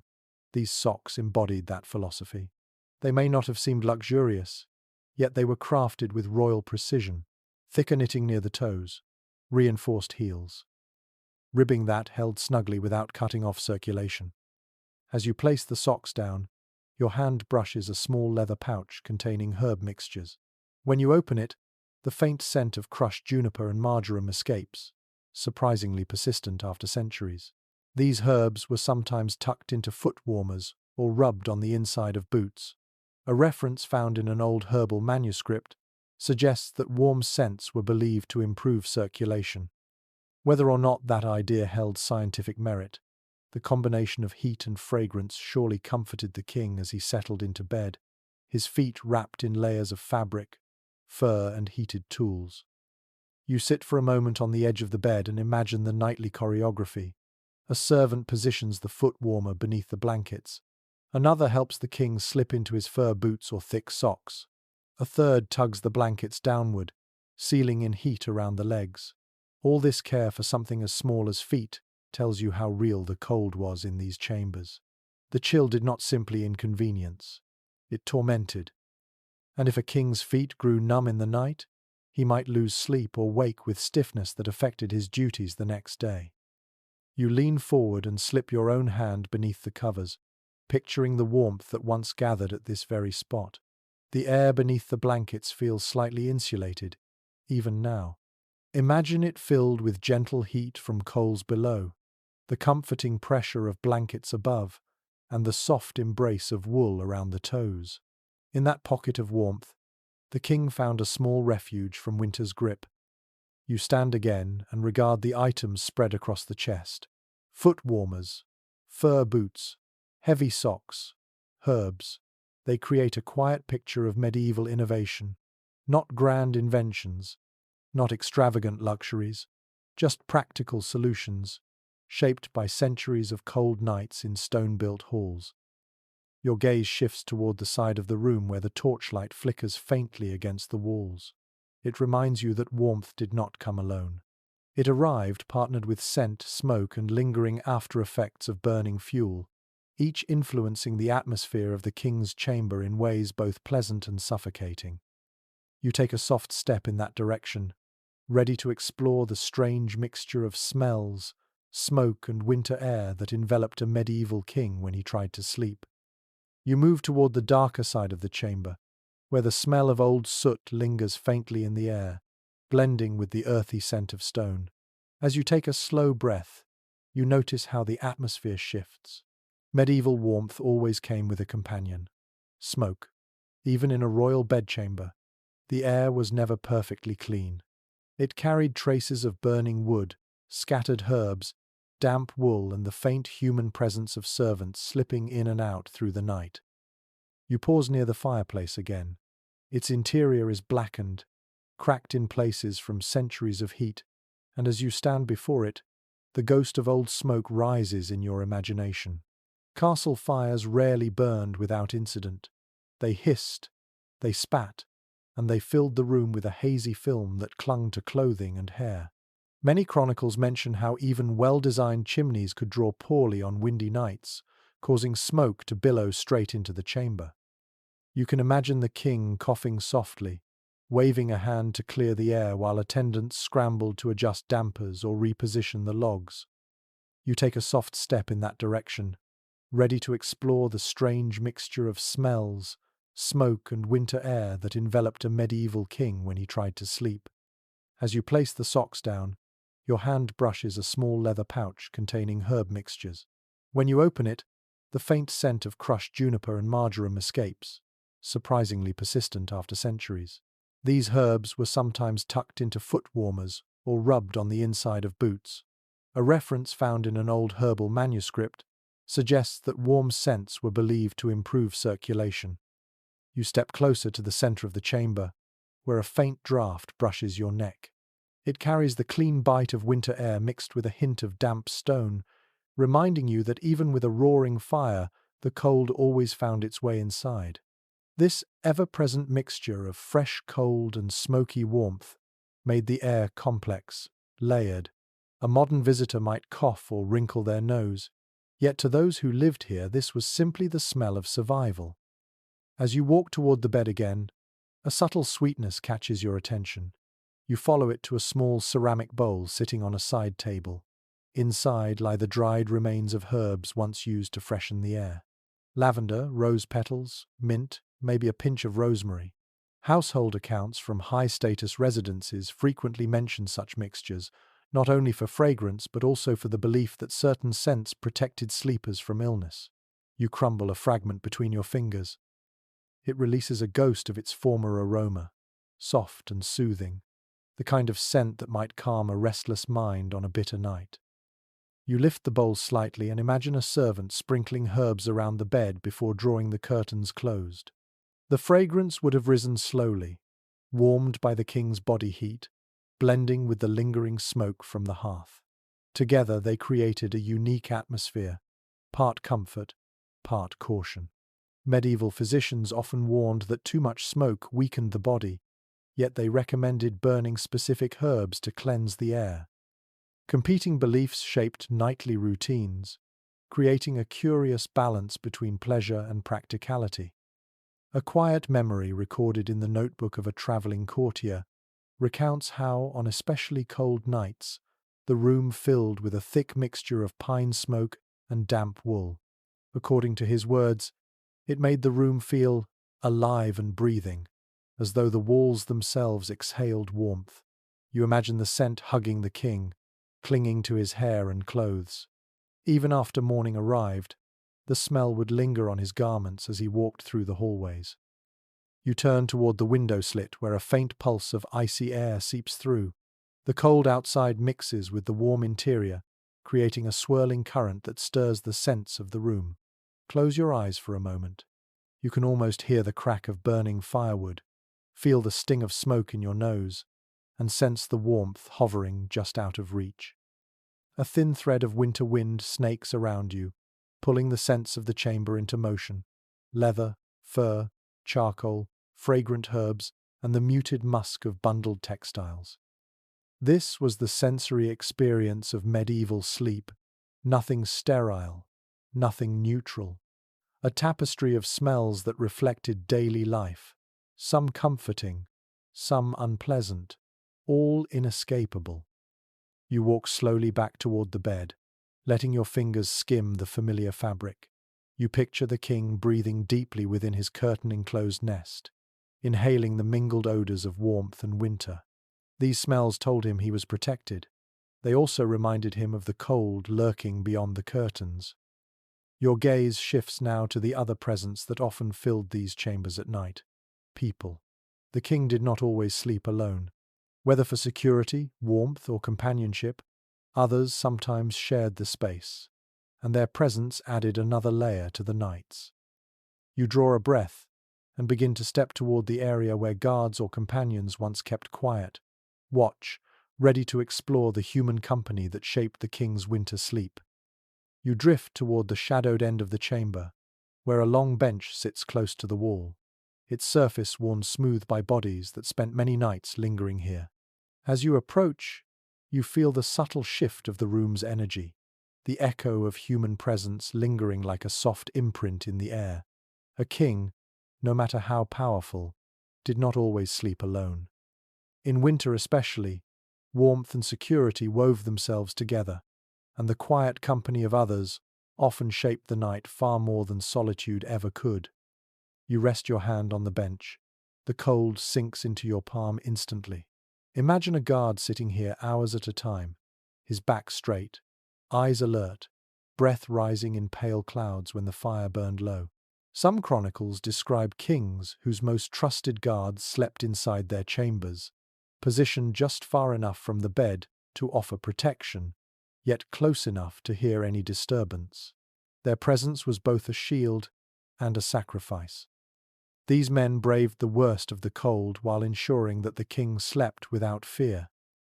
You picture one such guard, wrapped in a heavy cloak, trying not to shift too loudly as he fought off drowsiness. The room is dim. The only movement comes from the curtains around the king's bed, swaying gently in a passing draught. The guard listens to every sound: the faint pop of an ember, the sigh of the wind, the quiet breathing from behind the curtains. One historian's descriptive account of royal night routines notes that these guards often served in rotating pairs, so at least one remained fully awake, especially during harsh winters when strange noises echoed through the corridors.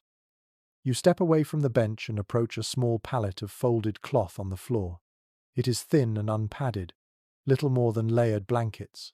A favored attendant might have slept here, close enough to respond to the king's requests, yet far from the comfort of the royal bed. You kneel beside the pallet, feeling its rough texture beneath your fingertips. One interesting mention in a household ledger describes young noble pages sleeping nearby during winter, not only for service but to add extra body heat to the room. Their presence helped warm the chamber, a quiet reminder that even kings benefited from human warmth long before science explained how much heat a single person gives off. You sit back and let your gaze travel along the chamber's perimeter. You can almost see the silhouettes of these figures in the dimness. A guard leaning on his spear, a page curled under a blanket, a maidservant retreating after her final duty. Each brought warmth, breath, and life into the chamber. Medieval sleep, especially in winter, rarely meant isolation. Privacy held a different meaning in those centuries. To share a room, or even a bed, with attendants or companions was normal, practical, expected. You rise and walk toward the right side of the chamber, where a low chair sits angled toward the bed. Its position suggests conversation. Companions sometimes spent time with the king in the quiet hours before sleep, sharing stories, reading passages aloud or offering counsel.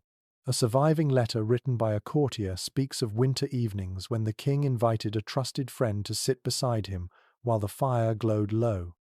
They spoke softly about matters of the kingdom or, occasionally, about nothing important at all. The cold outside made such closeness feel necessary, even grounding. You touch the back of the chair. The wood feels cold but sturdy. You imagine the warm presence of two voices drifting through the curtains, murmuring in the dark. The king's deep tones softened by fatigue. The companion's words weaving lightly through the chamber. Human company warmed the night in more ways than any stone or fur blanket could. You step toward the curtains again. Their weight seems to divide the room into two worlds, the intimate world of the king and the outer ring of watchers and helpers. Even when the curtains were closed, he could hear the faint rustlings of those outside, the steady rhythm of another person's breathing, the occasional shift of boots on stone. These quiet signs of life offered reassurance against the loneliness that winter often intensified. A small, almost tender insight from a medieval diary recounts that some kings felt uneasy, sleeping without attendants nearby during storms. The sounds of howling wind, rattling shutters, and distant thunder felt less threatening when shared. Company made the cold seem less hostile. Even silence held comfort when someone else occupied the same room. You run your hand across the thick rug beneath your feet and picture the muted footsteps of people moving softly around the chamber. The king might never fully open his eyes, but he sensed their presence. It was a kind of invisible cocoon, a human circle guarding both his body and his sleep. As you continue walking, you notice how this interplay of warmth, companionship, and vigilance shaped the night. These others did not share the king's comfort, but their nearness enriched his rest. Not through luxury, but through the simple power of human presence. Your footsteps carry you toward the wall where a tapestry once hung. You rest your fingers against the cold stone and allow your mind to shift toward the very bones of this place. The building itself played a role in warming the king. Thick walls, narrow windows, stone designed for survival more than comfort. Slowly, you turn toward the architectural heart of the story, ready to step into the world of design choices that shaped warmth in a medieval castle. You walk toward the nearest wall, letting your fingertips glide across its surface. The stone is colder than anything you have touched in this chamber so far, almost painfully so, as if it carries the memory of 1,000 winters within it. In this moment you understand something essential. The very architecture of a medieval castle shaped the king's experience of warmth. Nothing here was designed for comfort. Everything was built for defense first, survival second, and only much later for a hint of homely ease.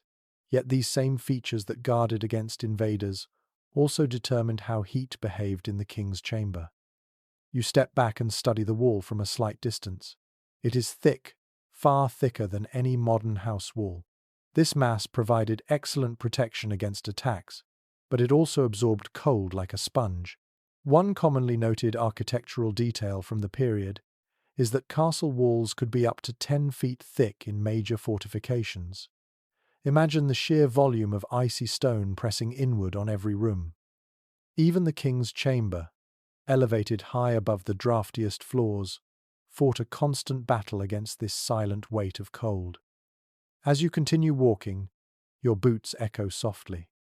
The sound fills the vast space of the room, reminding you that high ceilings were another hallmark of medieval construction. They created grandeur, yes, but they also allowed warm air to rise far above the heads of those trying to sleep. You tilt your head back and look upward. The ceiling stretches into a dim vault where warmth would have gathered uselessly, never reaching the people who needed it most.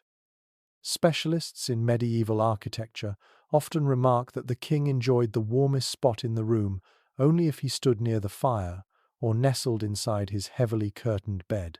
Everywhere else, warmth drifted away into the heights. Your eyes shift toward the window slit on the opposite wall.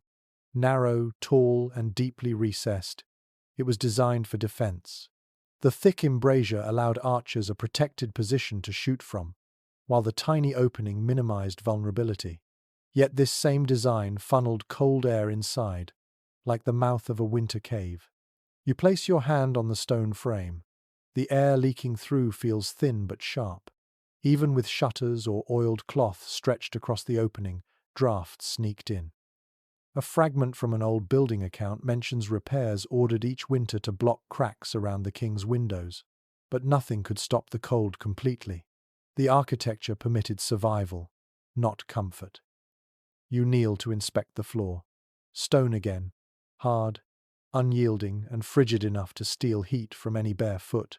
You press your palm against it and pull back instinctively. To combat this, thick rugs and woven mats covered the chamber floors, especially in royal rooms. These textiles provided insulation, but even the finest rugs could not transform the stone beneath. A curious detail recorded by a visiting envoy describes how stepping off the king's rug onto the bare floor felt like plunging one's foot into icy water. You can almost feel that contrast now as you rise again. You walk toward the bed, studying how it seems almost out of place against the harsh geometry of stone. The bed, canopy, curtains, and layered blankets served as a kind of architectural countermeasure. Where the building failed to hold warmth, the bedding succeeded by creating a micro-environment. You run your hand along the bedpost, feeling the warm memory of the enclosed space that protected the king, while the rest of the room drifted on the edge of freezing. Your steps bring you toward the corner where two massive walls meet. Their thickness creates a hollow, echoing hush, as if even sound struggles to penetrate the stone. People who lived in these structures often commented that winter inside a castle felt like winter in a cavern. You place your palm against the surface again, and the cold radiates into your hand so intensely that it almost numbs your fingertips. This was the reality behind the grandeur. The king's chamber might have held tapestries, carved furniture, and costly fabrics, but at its core it remained a fortified room made of unyielding stone. You imagine the masons who built this place centuries ago. Their priority was stability, strength, strategic advantage. They carved narrow windows to prevent enemy arrows. They made ceilings lofty to disperse smoke and allow gatherings. They layered stone upon stone until walls became mountains. Heat barely registered in their design philosophy. Yet the king, sleeping inside the result of their labor, had to endure their choices every winter night. A soft whisper of wind slides across your cheek, reminding you that air moves unpredictably in a building like this. Thick walls created temperature pockets, trapping heat in some corners and funneling cold through others. Some accounts from the era describe people choosing sleeping positions based on where the stone allowed the least draft. Even kings sometimes shifted their bed placement seasonally, moving closer to an interior wall in winter and nearer to a window in summer. You walk toward one such interior wall and press your ear against it. The stone is quieter here, less exposed to external elements. Rooms built along interior corridors were prized for their relative warmth, which makes it significant that the king's chamber occupies a place both strategic and practical. Balancing security and comfort was part of the building's logic. Your gaze travels up the wall again to the beams supporting the ceiling. Although rarely visible beneath plaster, these beams had their own effect on warmth. Wooden framing, when present, held heat far better than stone. But the king's room, designed for grandeur, often featured minimal wood in its walls. Insulation, as we understand it, did not exist. Every object in the room had to fight against the architectural cold. You exhale slowly, feeling a subtle shiver trace your spine.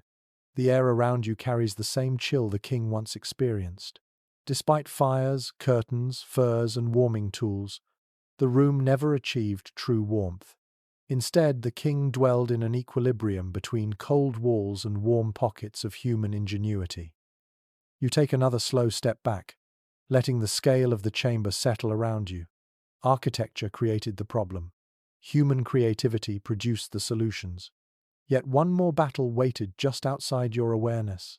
The drafts themselves, invisible, persistent, slipping through cracks and seams like winter ghosts. You turn your body slightly toward the hanging tapestries and doorways where those drafts once crept in, ready to explore how the king's household waged war against the constant arrival of icy air. You turn slowly toward the places in the room where cold once crept in like a living thing, slipping through cracks with the patience of a thief. A medieval castle could feel as if it breathed in winter, inhaling icy air through joints in the stone and releasing it in thin, chilling draughts that slithered across the floor. Even a king, wrapped in privilege and buried in layers, could not fully escape these invisible intruders. Every night became a quiet battle against the shifting currents of cold that moved unpredictably through the chamber. You step closer to the window embrasure. The slit itself is narrow, but the deep frame around it acts like a funnel. You place your palm in the recessed groove and immediately feel the sharp bite of air pushing through. Window shutters existed, of course, often made of thick wood or covered with oiled cloth, but they never sealed perfectly. One practical note appearing in various castle maintenance rolls explains that shutters shrank during freezing weather, pulling away from their frames and allowing even more cold to slip inside. You imagine servants stuffing bits of wool or straw into gaps, their breath fogging as they worked in the dimness. You turn away from the window and walk toward the doorway, another silent pathway for drafts. You rest your hand along the frame and feel a faint movement of air brushing the back of your fingers. Heavy doors helped, especially those lined with leather or hung with thick coverings, but even then the cold found ways to seep through. A description written by a medieval steward complains about how the king's chamber door rattled with each winter gust, allowing a steady whisper of cold to reach the floor. You imagine the faint, continuous sigh of winter leaking into the room. Near the doorway, you notice a length of tapestry hanging loosely against the wall. You touch the fabric. Even now it feels heavy, its weave dense and coarse. Tapestries served more than decorative purposes. They trapped warm air close to the walls and softened the icy exhale of stone. You lift a corner of the cloth and press your hand behind it. The temperature there is noticeably harsher, as if the wall itself breathes frost. A tapestry allowed the king and his attendants to forget, at least for a moment, how frigid the stone truly was beneath. A fascinating reference from early castle inventories notes that winter tapestries were sometimes swapped out for even heavier versions when cold months arrived. These were lined with wool or backed with leather, creating a substantial barrier. Some were so heavy that it took multiple attendants to hang them. You picture them working in the dim morning light, tugging the massive fabric into place so the king would not feel winter creeping behind his back during the night. You walk further into the chamber, letting your boots skim lightly across the floor. A sudden, almost playful flick of cold air brushes your ankle. You glance downward and realize how drafts often traveled. Low, silent, and persistent. The cold slipped under doors, slid across stone, and curled upward like an unseen fog. Thick rugs slowed its advance, but could not stop it. A royal household manual from the 15th century describes placing rolled cloth or fur along the base of doors to block these floor-level gusts. You step toward the threshold and imagine the king's attendants kneeling here each evening, tucking fabric tightly against the gap. You approach one of the bed curtains and stand still for a moment. A slight movement of air rustles the lower hem, showing you precisely why the curtains mattered so much. Even if the room could not be entirely warmed, the bed could be sealed against shifting drafts. A curtain enclosure did not need perfect insulation. It only needed stability, a place where air stood still instead of swirling unpredictably. You slip inside the curtain's shadow for a moment, and the difference is immediate. The air feels quieter, calmer, more obedient. Stepping out again, you notice a small copper pot set near the wall. Its wide rim hints that it once held embers or hot sand, placed strategically to warm the area near troublesome drafts. Some contemporary accounts describe how servants moved these pots throughout the night, chasing cold pockets as they emerged. The idea seems almost theatrical, a quiet dance between servants and winter, both shaping the room's temperature in subtle ways. You lift the pot gently. Its weight is comfortable, its shape well suited for carrying. You imagine a servant padding softly through the chamber, placing heated objects near cold corners, guided not by sight but by touch and instinct. Castles taught people to sense drafts, the way a sailor senses wind shifts. A slight change in air pressure, a faint movement of a curtain hem, a whisper of cold brushing across the wrist. You place the pot back down and step to the center of the room. Here you inhale slowly, trying to feel the air as the king once did. At night, he would have sensed these cold threads moving around him, often without seeing their source. He depended on his attendants, his architecture, and his belongings to hold the cold at bay. But drafts remained persistent companions. They shaped the rhythm of the night. Sometimes they woke him. Sometimes they made him pull the blankets tighter. Sometimes they reminded him, even in the deepest warmth of his bed, that winter was always waiting just outside the curtains. You let that thought settle gently into your mind. Then you turn your attention toward another dimension of winter life inside the castle. Warmth was never just physical or architectural. It carried meaning, influence, symbolism. Cold could be used to exclude. Warmth could be used to reward. As you step away from the drifting air, your path leads naturally into the subtle politics of temperature. You walk slowly toward the center of the chamber again, letting the cold and warmth mingle around your ankles like two invisible forces circling each other.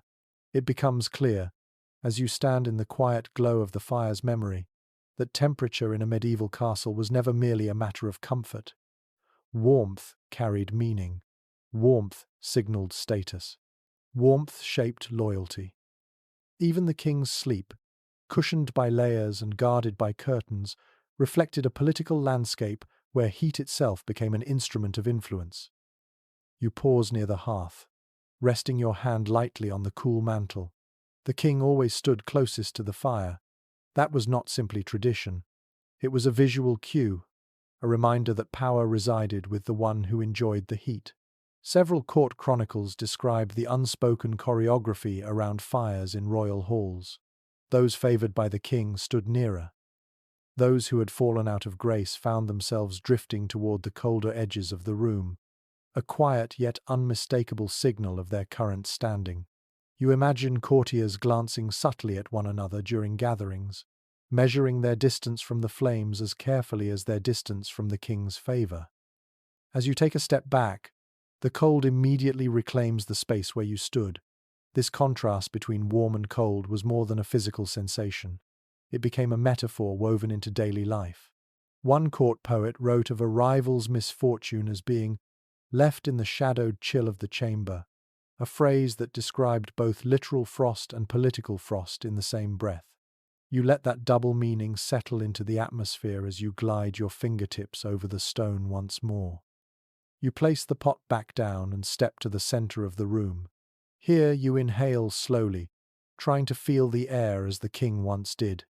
At night, he would have sensed these cold threads moving around him, often without seeing their source. He depended on his attendants, his architecture, and his belongings to hold the cold at bay. But drafts remained persistent companions. They shaped the rhythm of the night. Sometimes they woke him. Sometimes they made him pull the blankets tighter. To stand nearest the warmth of his private chamber was a privilege, not a basic task. Proximity meant significance. You walk further toward a narrow alcove, letting your hands skim the cold wall as you move. You picture a noble forced to wait there, away from the fire, perhaps due to a recent argument or political misstep. That person would feel the chill creeping into their bones as an unmistakable reminder of their diminished influence. Comfort was not distributed evenly. Temperature became a subtle language spoken through the placement of people within a space. Moving back toward the table where the warming tools remain, you pause beside the metal pan. You imagine a scenario hinted at in a late medieval anecdote. A trusted attendant tasked with warming the king's bedding might be replaced suddenly after falling out of favor. A new servant would take the position, not for competence alone, but as a sign of rising status. Even small responsibilities carried weight, because serving the king's warmth was itself an honor. You lift the handle of the warming pan for a moment and think of how such tasks were performed under watchful eyes. A servant who handled the pan well demonstrated both skill and devotion. A mishap, however, could risk a king's comfort, which in turn could jeopardize that servant's standing. The simple act of warming a bed thus carried political undercurrents. You set the pan back down gently, aware of its historical significance beyond mere heat. You step once more toward the center of the room, drawing your cloak tighter as a faint draft brushes past. In the medieval imagination, warmth was also tied to generosity. Kings who provided heated chambers during winter gatherings displayed benevolence and abundance. Those who forced their subjects to shiver in poorly heated halls risked appearing indifferent or stingy. Accounts of winter feasts often describe courtiers praising the warmth as much as the food, noting how rare and luxurious it felt to dine comfortably during bitter weather. Yet warmth could also be withheld deliberately. A few diplomatic diaries mention visiting envoys being offered colder rooms when negotiations soured, a quiet gesture meant to unsettle them, to remind them of their dependence on royal hospitality. You picture an ambassador lying awake at night, teeth chattering, wondering whether the chill was accidental or deliberate. In a world without central heating, such gestures carried emotional weight. You turn toward the curtains of the king's bed. Their thick folds represent the ultimate expression of selective warmth. Only one person slept inside that carefully curated cocoon, while others endured the drafts outside. That contrast reinforced the hierarchy of the room. The king's body heat, protected and amplified by layers of cloth and the labor of attendants, symbolized his elevated place in the world. Those who served him, though essential to maintaining that heat, remained outside its circle. You rest your hand on the curtain and let it sway slightly. A soft rustle answers. That sound alone could have carried meaning during the night. If attendants heard the curtains move, they would be ready to assist, proving their loyalty through quick action and enduring cold. A king who pulled his curtains aside could see, even in the dim glow of embers, how his closest servants stood ready. In that moment, warmth, loyalty, and hierarchy converged into a single silent tableau. You take one slow step back and let the draft settle against your skin again. The subtle politics of temperature shaped not only the king's surroundings, but also the relationships within his court. Warmth could reward, cold could rebuke, and every winter night reflected this delicate balance without a word being spoken. Yet even in the midst of this social dance, the king's own nightly rituals continued. He had tasks to perform before sleep, routines shaped by necessity, habit, and the persistent chill of winter. You turn your gaze toward the low cabinet holding chamber implements and feel the narrative pulling you toward the king's private bedtime practices.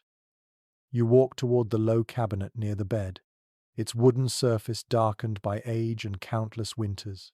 As your fingers skim its edge, you sense the weight of routine that once lived here.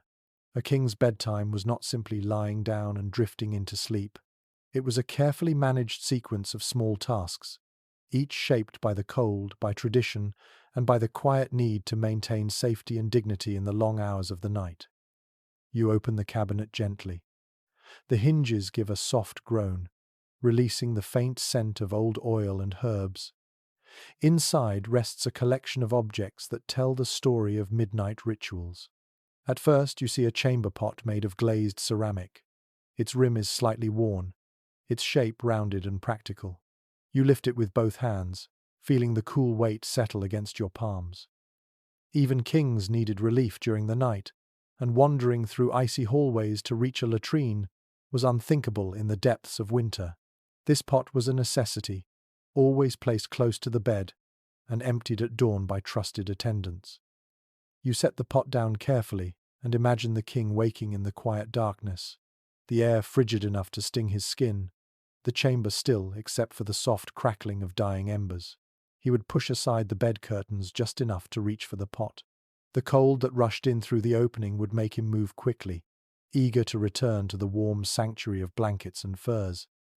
Period accounts sometimes mention how such nighttime moments were accompanied by a servant shifting discreetly nearby, ready to assist without intruding. The balance between privacy and service was delicate, especially in winter.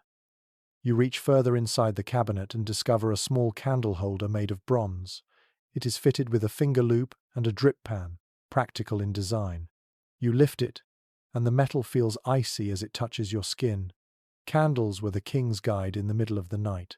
If he woke uneasy or needed to check the fire, this small flame became both illumination and reassurance. A long tradition in royal households encouraged keeping a candle lit through the night, though only partially shielded to prevent accidents. Some observers from the period even remark on disagreements about whether a flame should burn while the king slept. Safety concerns battled superstition.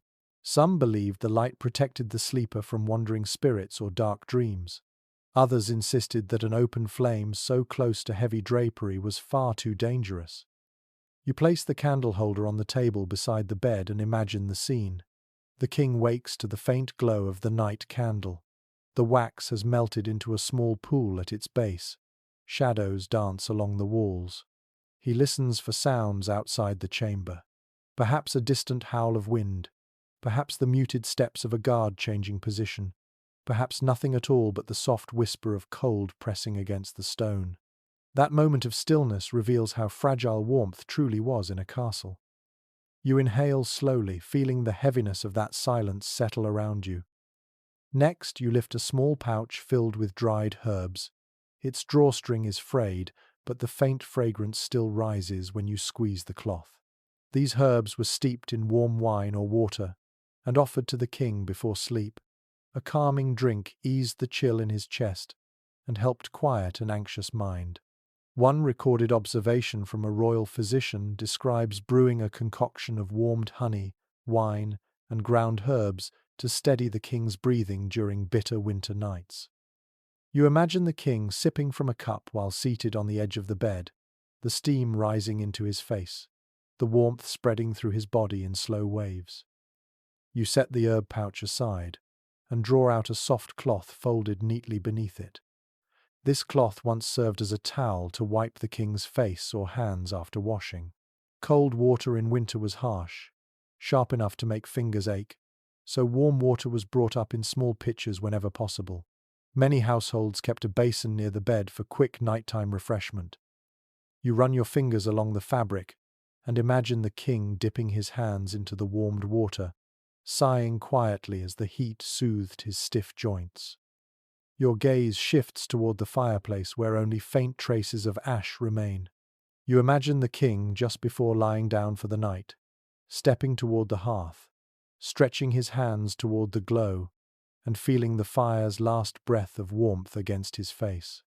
A courtier's diary from centuries ago describes this moment as almost ceremonial, a final gathering of heat to carry into the heavy blankets. Afterward, attendants would bank the fire, pushing embers together to keep them smoldering through the night. The glow provided comfort and a sense of vigilance, though sometimes the room smelled sharply of dying flame. As you walk back to the bed, you lift the corner of the curtain and slip into the enclosed space. The air feels denser here, more private. You sit on the edge of the mattress and picture the king settling himself into this confined warmth. He would adjust his pillows, pull the blankets close, and tuck his feet near whichever warming device had been placed for him. Before closing the curtains fully, he might glance toward the darkened corners of the room to ensure the guards were present, their silhouettes faint but steady. You imagine one last task the king often performed. He listened, for sounds of the castle settling, for gusts of wind striking the shutters, for the drip of melting snow somewhere deep in the roof beams, for footsteps belonging to guards patrolling the corridors, sound-shaped medieval nights as much as cold did. It reassured, it warned, it kept the king attuned to the living presence of his household. A note from a chronicler describes a king who claimed he slept better when he heard whispered movement outside his bed curtains because it reminded him that he was protected. You lean back slightly, letting the curtains sway against your shoulder. Winter nights in a castle were long, and rituals helped anchor the mind. The chamber pot near the bed, the candle holder within reach, the warm drink, the basin, the guard's quiet breathing in the shadows. Each small action prepared the king not only for sleep, but for surrendering control in a world where cold, illness, and danger hid in the dark. You slip back out of the curtains and stand tall, feeling your muscles tighten slightly from the room's chill. Your thoughts drift toward another dimension of royal life in winter, one that carried its own challenges. Kings often traveled, even in the coldest months, and they took warmth with them in portable forms. Their bedding, stones, tools, and nightwear all had to follow wherever duty required them to sleep. You turn your gaze toward the door as though preparing for a journey, ready to explore the portable winter gear that accompanied a king on the road. You walk toward the heavy wooden door of the chamber, its iron hinges cold and still, and as you rest your palm against it, you imagine the moment when the king would leave this room in the dead of winter. Travel was not optional for a medieval monarch. Even in harsh weather, he rode out to inspect lands, attend councils, answer crises, or retreat to warmer estates. And every journey brought with it the question that now settles across your senses. How did he carry warmth with him into the unpredictable cold beyond these walls? You pull the door open and step into the imagined corridor beyond, your footsteps soft against the stone. Traveling in winter meant confronting icy winds, snowy roads, and lodgings far less comfortable than a royal chamber. So the king relied on portable winter gear, items packed carefully by attendants who understood how fragile warmth could be on the road. As you trace your hand along the wall, you picture a procession of servants moving briskly through the castle halls, arms loaded with bedding rolls, fur bundles, and small heating tools. You stop beside a wooden bench where travelers once prepared. One detail preserved in royal inventories notes the presence of thick travel quilts, sometimes stuffed with raw wool in uneven clumps that trapped heat exceptionally well. You unfold an imagined version of one such quilt, its weight settling heavily across your arms. The material feels coarse but sturdy, meant not for beauty but for endurance. Servants rolled these quilts tightly, wrapped them in oiled cloth to protect them from moisture, and strapped them to the backs of pack animals. When the king arrived at an unfamiliar lodging, the first task was to unroll these quilts and shake the travel dust from them, restoring their thickness before layering them onto a cold bed. You imagine yourself kneeling beside a wooden chest that has been carried along the journey. You lift the lid and discover a portable mattress, thinner than the one at home but surprisingly dense. It is stuffed with feathers or wool, its surface quilted in tight patterns to prevent shifting during travel. One travel record from a royal household mentions that these mattresses were rolled around poles to keep their shape and protect their stuffing. You run your hands along the imagined stitching, sensing how much effort went into creating something that might only be used for a handful of nights on the road. You rise again and move further into the corridor, imagining the bustle of departure. Footmen carry bundles of fire-starting materials. Another group handles wooden frames that hold heated stones. Portable stoves known as braziers accompany the caravan. You picture a small brazier now, its metal body thick enough to withstand travel. When you lift it, you sense its potential. These small containers held burning coals during stops, offering warmth in places where fires could not be built safely or quickly. A travel diary from a nobleman notes that such braziers allowed riders to warm their hands and faces during short rests in open country. You step into a larger imagined space, a kind of staging hall where horses once stood saddled and ready. Servants draped heavy cloaks across the king's saddle, each lined with fur and designed to wrap around both rider and mount. Some of these cloaks were so large they resembled moving tents when the king rode through snow. You lift one of these cloaks now, its incredible weight tugging at your shoulders. Beneath its folds, warmth could gather and stay close, even during long hours in freezing air. Accounts from the period mention that kings often travelled with several cloaks, each suited to a different level of cold. You notice a pair of leather saddlebags hanging against the wall. They hold more than basic supplies. Inside one, you find a small pouch of crushed herbs meant to be burned for warmth or comfort along the way. Inside, another lies a rolled fur wrap, soft and slightly scented. These wraps were placed around the king's legs or shoulders during travel. They acted like portable versions of the bedding he relied on at home. You imagine the king settling into a lodging after a long day's journey and sighing at the relief of familiar textures wrapped around him once more. You move toward another corner where stacks of wooden boxes once rested.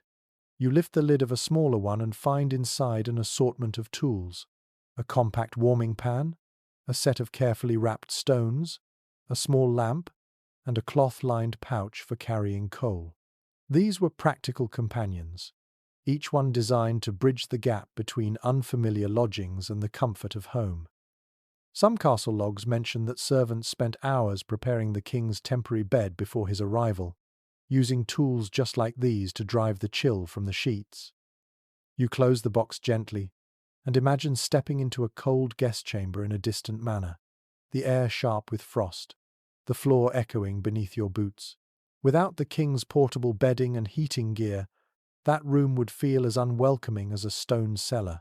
But with the bedding unrolled, the stones warmed by a portable brazier, and the blankets layered carefully, the crude chamber slowly transformed into something livable.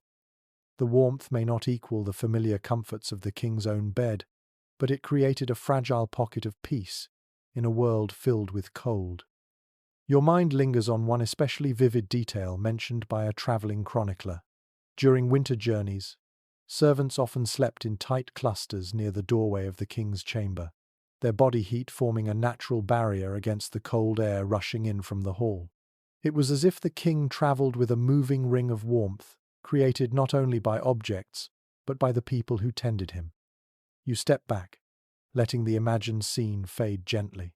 The door before you leads to the world beyond the castle, where portable bedding and travelling braziers became the king's shield against winter's unpredictable reach.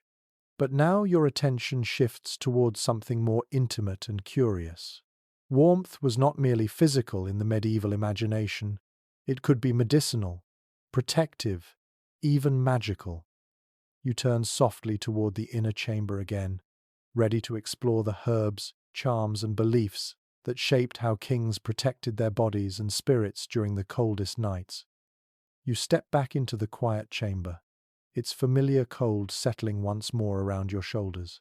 As your gaze drifts across the space, you begin to sense something subtler woven into these winter nights. The king did not rely solely on fire, blankets, or stones to stay warm. Medieval people believed that warmth touched the body in deeper ways, connected not only to health but to fortune, protection, and even the unseen world.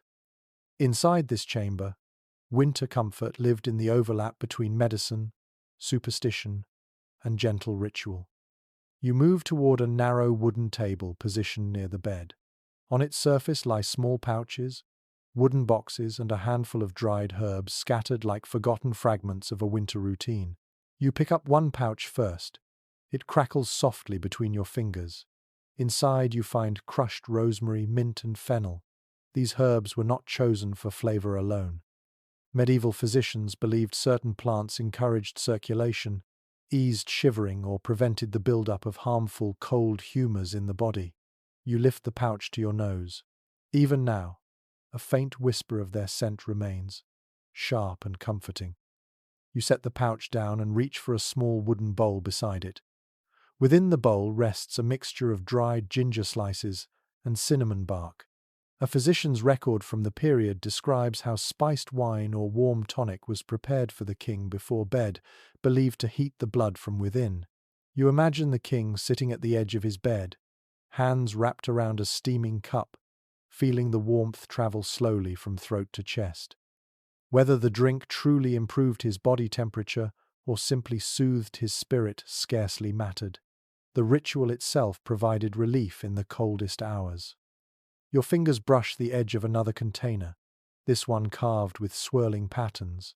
When you lift its lid, you find a bundle of small charms, a carved bone token, a smooth bead of amber, and a strip of parchment inscribed with faded lines. Some medieval kings embraced charms openly, while others kept them tucked away with quiet practicality. The belief that certain objects repelled the harm brought by cold nights was common. Amber, for example, was thought to retain warmth and guard against illness. A curious mention in a royal attendant's notes describes heating an amber bead briefly by the fire before placing it inside the king's nightcap, as though the stone's warmth could travel into his dreams. You tuck the charm back into its box and draw out a folded piece of cloth. When you unfold it, you find dried lavender tied into the shape of a tiny bundle. Lavender symbolized calm, and its fragrance was believed to ease restless spirits. Medieval sleepers often kept such bundles beneath their pillows. You hold it close, imagining the soft aroma filling the enclosed bed, blending with smoke and wool, helping the king drift toward sleep. You walk toward a small stand where several flasks once sat. These flasks held warming balms. You lift one now, feeling the cool smoothness of its clay. Inside would have been a mixture of animal fat and warming herbs like mustard seed or sage. These salves were rubbed onto the feet, chest, or hands before bed to encourage heat. A physician of the era wrote that warming the chest helped preserve breath during winter.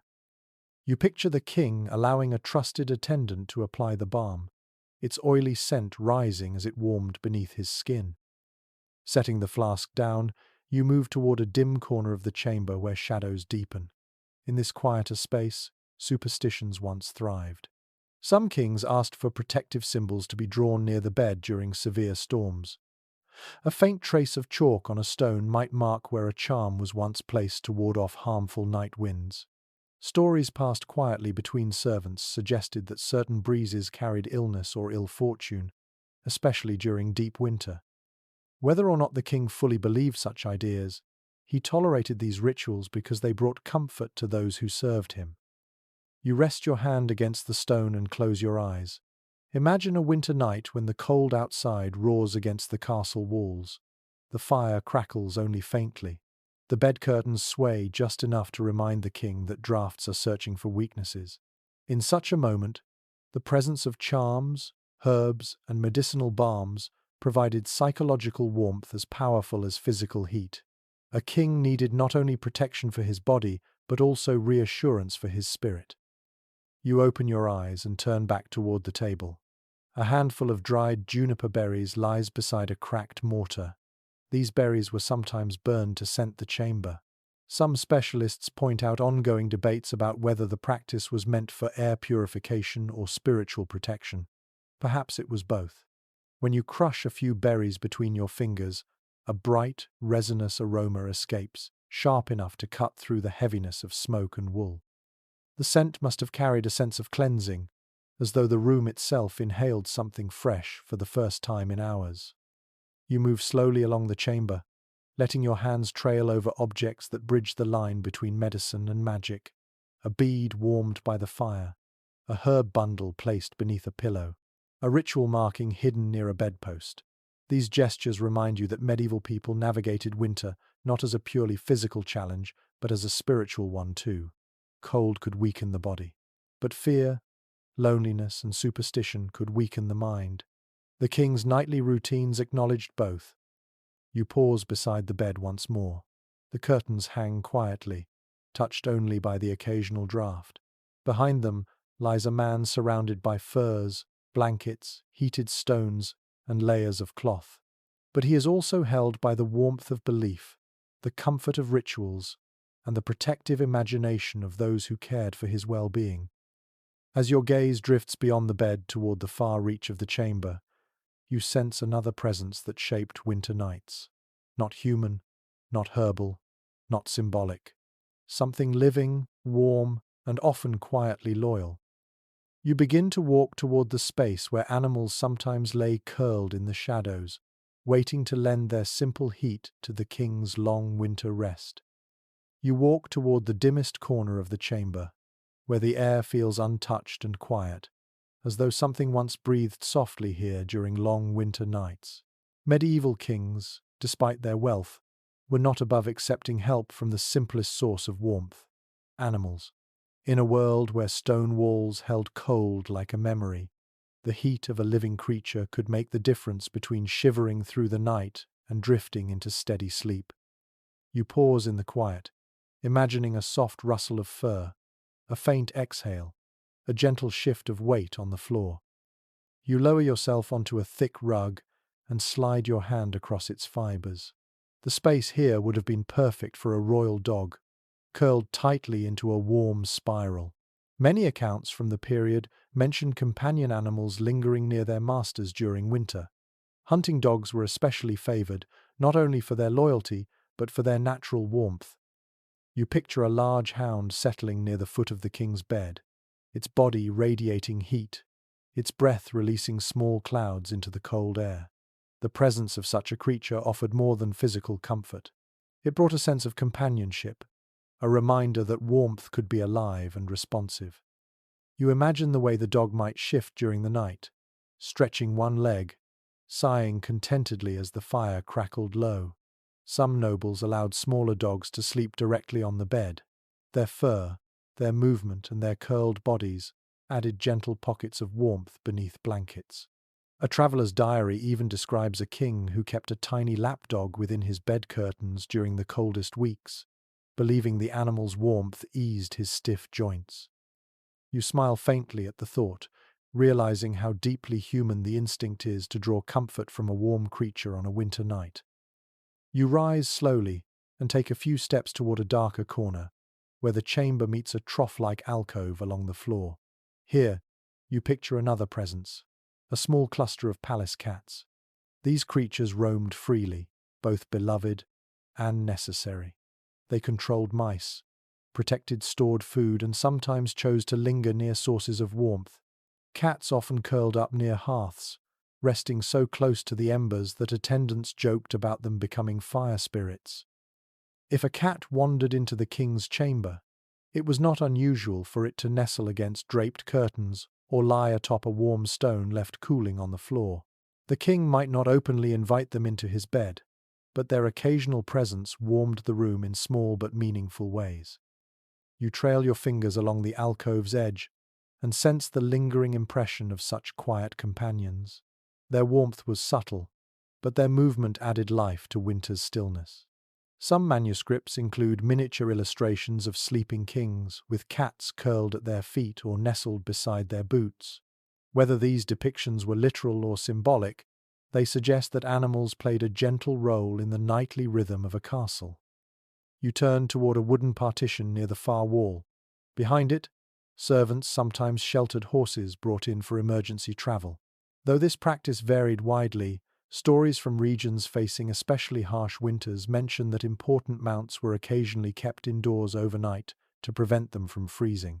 You imagine their warm breath filling the air with steam, their bodies radiating heat that softened the chill of the surrounding space.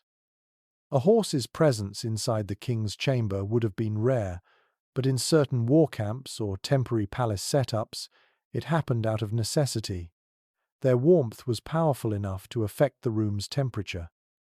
You step away from the partition, listening to the imagined rhythm of animals breathing in the winter dark. Their warmth, unlike fire or blankets, carried a kind of companionship that soothed the mind. A living creature pauses beside the bed, shifts position, and the king knows he is not alone with the cold. One chronicler recorded a moment when a royal hound, sensing a particularly frigid night, climbed onto the fur blankets uninvited. Instead of being scolded, it was allowed to stay because its body heat offered immediate comfort. The detail feels tender, a small victory against the winter. You walk back toward the middle of the chamber and place your hand on the rug once more. Animals also influence the atmosphere invisibly. Their presence warmed the floor, and their bodies created pockets of still air, breaking up the drafts that slipped around the room. Even if the king never touched them, he benefited from the heat they shared with the space. You lift your eyes toward the bed curtains, imagining the faint sounds that filtered through them, a soft scratch, a muffled thump, the quiet breathing of a dog settling down. These small noises stitch themselves into the nighttime symphony of winter. The king might have drifted to sleep feeling that mix of fire crackle, draft whisper, and animal warmth. A blend of sounds and sensations that belonged uniquely to life inside cold stone walls. You stand fully now, and stretch your fingers toward the ceiling. Winter nights were long, and anything that added warmth was welcomed. Animals, humble and steady, offered the king a form of comfort that came naturally, without tools or rituals. Their warmth had a heartbeat. Their presence softened the edges of winter in ways neither stones nor fire could fully replicate. As the imagined warmth fades back into silence, you notice a faint shift in the room's atmosphere, a distant thrum, a low vibration, the suggestion of movement beyond the walls. Winter storms, fierce and persistent, often shaped the king's sleep just as much as the warmth at his bedside. Their presence entered the chamber whether welcome or not. You turn your gaze toward the shuttered window, ready to step into the world of winter storms, and the uneasy calm they imposed upon the king's nights. You step toward the shuttered window, the faintest tremor of cold brushing against your cheek, as if carried by a memory of storms long past. Winter in a medieval castle was never quiet for long. Beyond these stone walls, winds roared like living creatures, rattling towers, clawing at shutters, and groaning through arrow slits with a voice that felt almost human. As you rest your hand on the wooden frame, you sense the echo of those nights when storms shaped not only the castle's atmosphere, but the king's sleep itself. You press your palm to the shutter. It is cold enough to sting. Imagine it trembling under the force of a January gale, its hinges protesting as gusts slam against the wall. Some chronicles describe storm winds so fierce they made the bed curtains sway even with the shutters tightly closed. You picture the fabric moving in slow, uneasy breaths, as if responding to the storm's rhythm. The king, half awake beneath his blankets, would hear the deep, distant hum of the wind reverberating through stone, a sound that filled the chamber like the droning note of a giant organ. You slide your hand downward and feel a faint draft creeping from the base of the window. Storms magnified every weakness in a castle's architecture. No matter how many tapestries, shutters, or cloths the attendants pressed into cracks, wind found its way inside. One account, written by a castle steward, describes storms that pushed snow through the tiniest gaps, scattering powder across the floor in thin, glittering trails. You imagine a servant waking the king at dawn, sweeping away that stubborn dusting of winter before anyone else could see it. You walk away from the window and stand still in the middle of the chamber, closing your eyes for a moment. Listen. The storm begins softly in your imagination, a faint whistle, a low moan around the battlements. Then the wind grows bolder. It surges, it presses, it howls through the narrow passages of the castle's outer walls. Storms did more than bring cold. They brought noise. They brought movement. They reminded everyone inside, including the king, that nature held a power even stone walls could not silence. You open your eyes again and step toward the bed. Picture the king lying there, nestled in his sea of blankets, feeling the rhythm of the storm like another presence in the room. A travel writer from the 14th century once wrote that wind during winter crept into dreams and pulled at the wandering mind. You sense the truth in that observation. Storms shaped the king's subconscious. They influenced his dreams, his restlessness, his mood upon waking.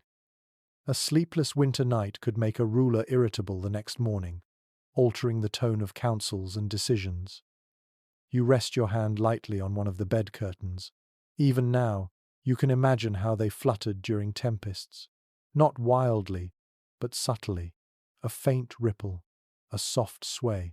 Enough to remind the sleeper that the world outside churned with energy and cold. Some servants believed that if the bed curtains moved without being touched, it meant the wind carried warnings or omens. A few even tied tiny cloth weights to the bottom edges to keep the curtains from swaying too freely. You picture those little weights now, swaying gently as the storm pushes against the castle walls. You turn toward the hearth. Storms affected fires too. Sudden drafts made flames sputter or smoke unpredictably. A gust through a hidden crack could send a burst of sparks leaping upward. One letter, written by a royal attendant during a severe winter storm, mentions that the king's chamber filled with smoke late at night, forcing him to cough awake and call for help.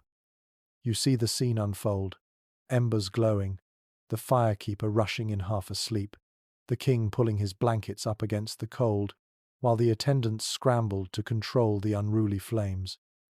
You kneel near the hearth and run your fingers along the stone. On storm nights, servants often had to shield the fire with makeshift blocks or stand between the hearth and the draught to keep smoke from spreading. Imagine them positioned here, their cloaks buffeted by air currents, their faces lit by flickering orange light, trying to keep the room habitable while the storm rattled the shutters like angry fists. You rise and walk slowly across the room, feeling the shifting temperatures beneath your feet. Storms created strange patterns in the air. Warm pockets formed near the fire, while icy gusts lingered near the door. The king would feel these contrasting zones as he moved within the chamber. One step warm, the next step cold. This uneven layering of air added a kind of unpredictability to the night. It kept the senses alert even when the mind longed for rest. You pause beside the doorway. Drafts slipped under doors more aggressively during storms. Some guards reported feeling their legs freeze even as their upper bodies stayed relatively warm. You imagine a guard posted just outside the door, gripping his spear, the wind battering him with each passing minute. His presence, revealed only by the soft shuffle of boots, reassured the king but cost him comfort. Storm nights were long for everyone. Returning to the center of the chamber, you tilt your head and imagine the thunder. When it rolled across the sky, it echoed inside the stone like distant drums. Lightning illuminated the room in pale flashes, transforming furniture into ghostly silhouettes. A chronicler once described the king waking during a storm to see his own shadow stretched across the opposite wall, distorted and enormous. He reportedly joked the next morning that he had dreamed of giants. But storms did not always inspire humor. Some nights, they brought unease. In medieval thought, storms carried symbolic weight. They were associated with divine warnings, mystical signs or shifts in fortune. Kings often listened to them with a mixture of awe and caution. If a storm struck on the eve of an important decision, whispers might circulate about whether fate was speaking. Even inside the warm cocoon of his bed, the king might lie awake, listening to hail strike the tower or wind scream through the crenellations, wondering what message the night carried. Returning to the center of the chamber, you tilt your head and imagine the thunder. When it rolled across the sky, it echoed inside the stone like distant drums. Lightning illuminated the room in pale flashes, transforming furniture into ghostly silhouettes. A chronicler once described the king waking during a storm to see his own shadow stretched across the opposite wall, distorted and enormous. He reportedly joked the next morning that he had dreamed of giants. You let your hand drop gently to your side. Winter storms taught medieval rulers humility. They reminded them that no amount of wealth or power could shut out the world entirely. Even a king listened to the wind with a hint of respect. You step back from the bed, letting the imagined storm settle into silence around you. The room now feels still, watchful. Storms passed eventually, but their memory lingered in the king's mind long after the sky cleared. As your thoughts settle, your attention shifts towards something far more grounded. The people who remained vigilant during those long nights, guards who stood watch, servants who stayed alert. Companions who ensured the king's sleep remained safe in a world full of threats. You turn toward the doorway again, ready to explore the tense, protective atmosphere surrounding a sleeping monarch on a winter night. You move slowly toward the chamber doorway, where the shadows thicken and the cold settles differently, as though the air here remembers the weight of vigilance. A king never slept unguarded, not even during the gentlest nights of summer, and certainly not during the ruthless depths of winter. The cold was harsh, yes, but danger was harsher. Beyond these curtains, beyond the circle of warmth around the bed, an entire world of watchfulness unfolded every night. You pause near the heavy door, resting your palm against the grain. It feels rigid, biting with chill, the way old wood stiffens when winter presses against it. Imagine this door closed firmly at night, its latch secured, its edges lined with rolled cloth to block the draught. But even in this sealed state, you sense the presence of the people who once stood just beyond it. Guards, attendants, watchmen, their duty never slept. You step back and picture a guard positioned here, wrapped in a layered cloak, gripping his spear with hands numbed by cold.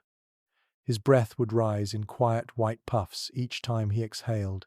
He would shift his weight occasionally, perhaps rolling his shoulders to keep from stiffening. A guard's responsibility was absolute. Listen for the slightest sound, watch for any movement in the corridor, and protect the king even if his own teeth chattered.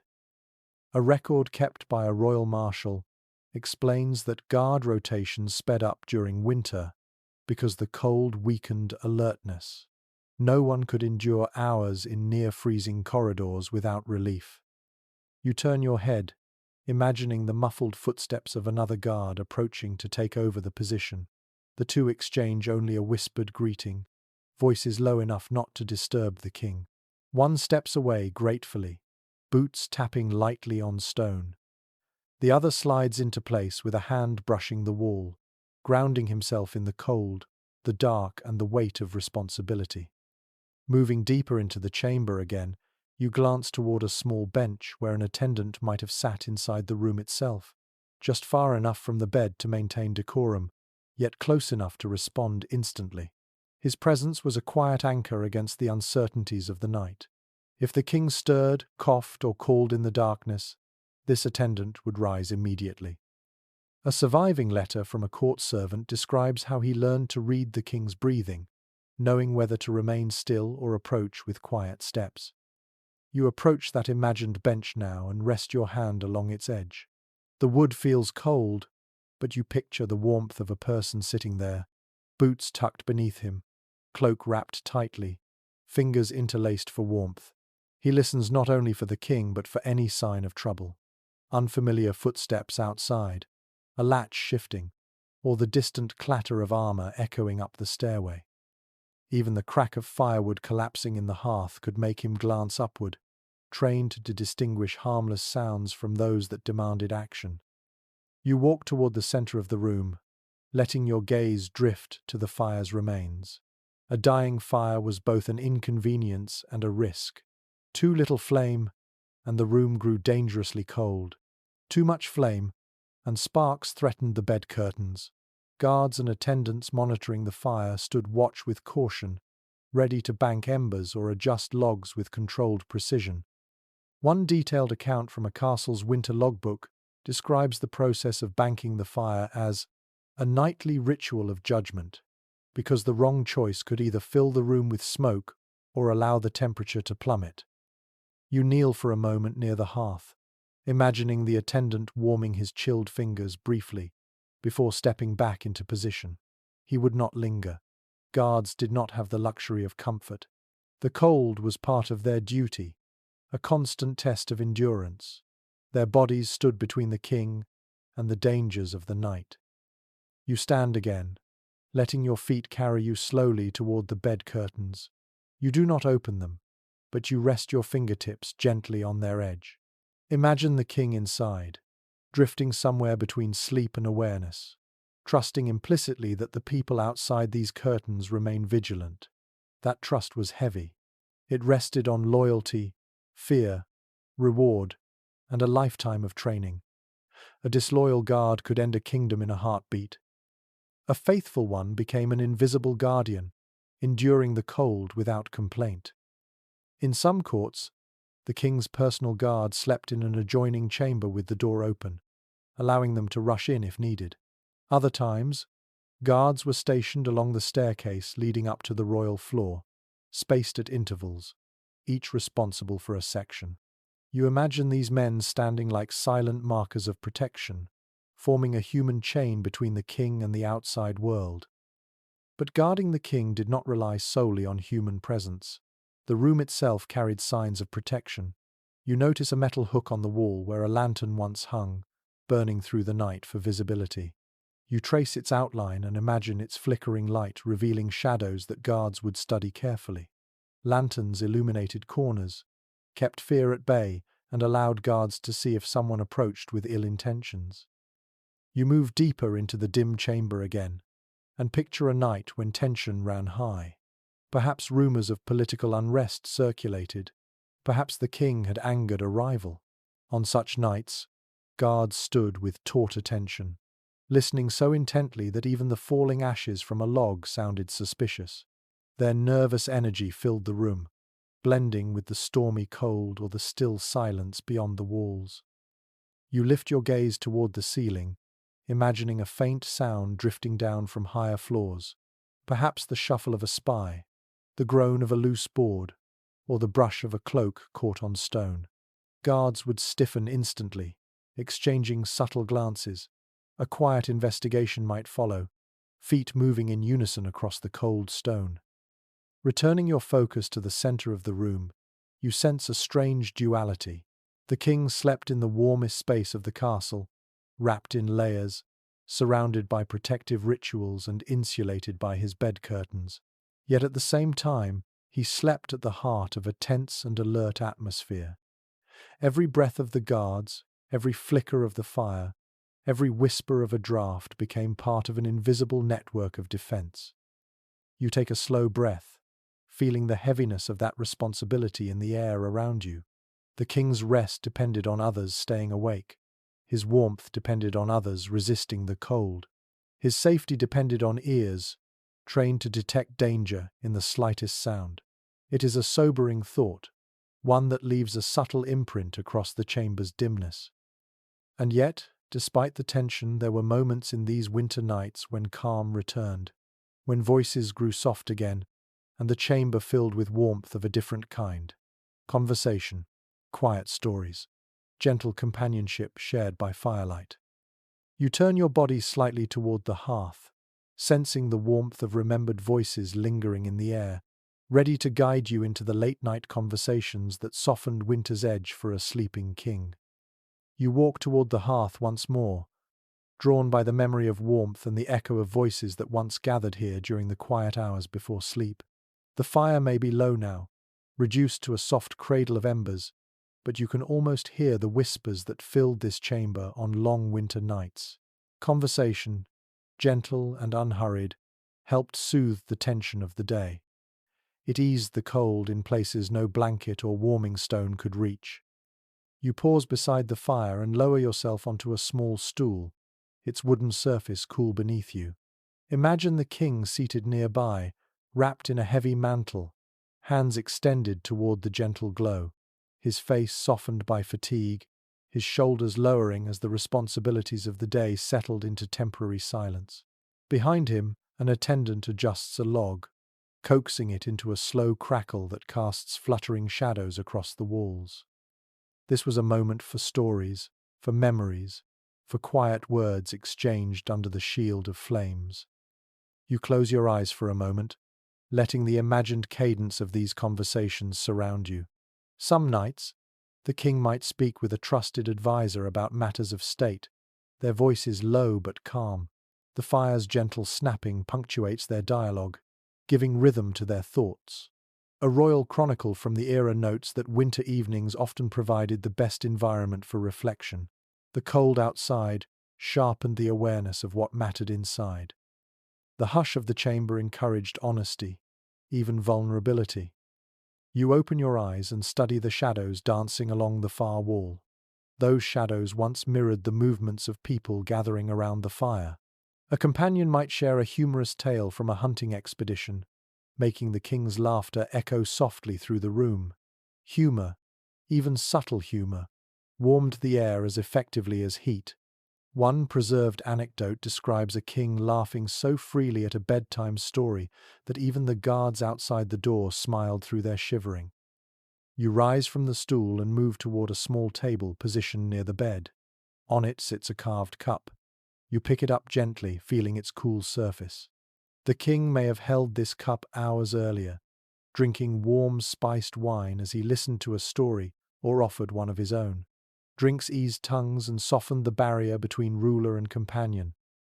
Some attendants recorded how these quiet conversations revealed a more human side of the monarch, glimpses rarely seen during formal daylight hours. Setting the cup down, you turn toward a cushioned chair situated slightly away from the bed. It seems perfectly placed for someone invited to linger but not intrude. You touch the fabric and imagine a trusted confidant sitting there, speaking softly about distant lands or childhood memories. These stories were not political. They were personal, warm and grounding.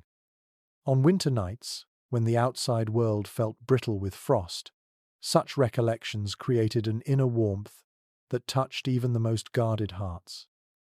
You take a few steps toward the window, listening for the imagined roar of a storm beyond.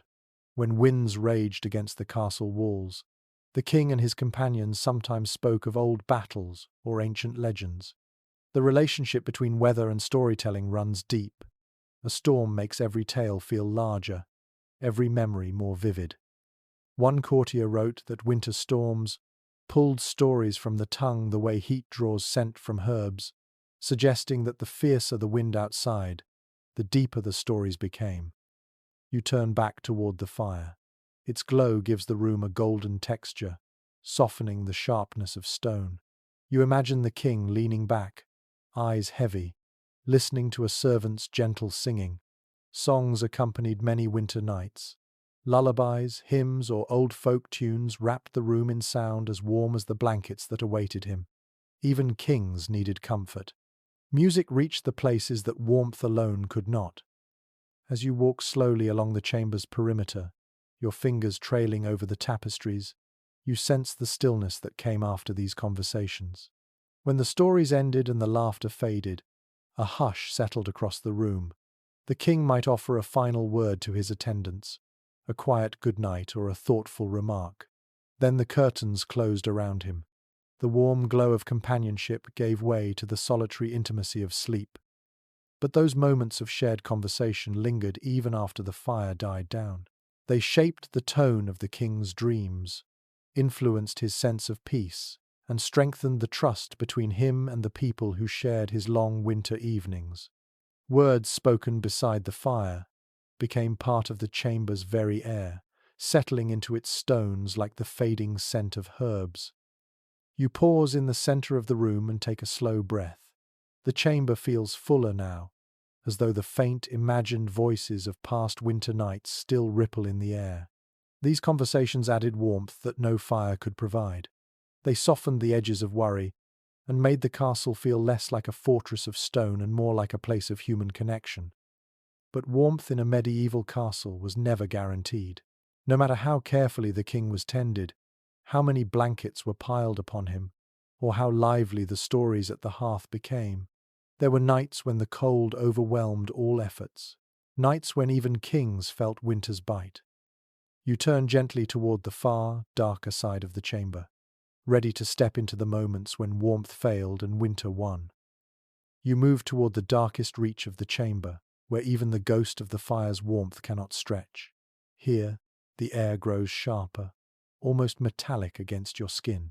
This corner carries the memory of nights when every effort failed, when the cold pushed through layers of stone and fabric with a relentlessness that humbled even those wrapped in royal power. No amount of fur, no collection of warming stones, no attentive servant could always keep winter at bay. Sometimes, the cold won. You pause beside the window recess, running your fingertips along the deep groove cut into the wall. It feels colder than before, as if the stone itself stores the memory of the harshest winters. Imagine a night when the wind outside screamed without pause. Snow fell in thick sheeting waves, and the temperature plummeted with punishing speed. Even the king's best tapestries could not fully silence the draught. One surviving castle account mentions a winter so brutal that frost formed along the inside edges of window frames, sparkling faintly in the lamplight like cruel decorations. You picture an attendant touching that frost with the tip of a finger, then quickly pulling back, startled by the bite. You step nearer to the bed, feeling the uneven temperature of the room, a warm pocket near the hearth, a cold ribbon of air near the door, a strange stillness near the far wall. On the worst nights, these contrasting zones became more pronounced. Even within the enclosure of curtains, warmth sometimes thinned too quickly.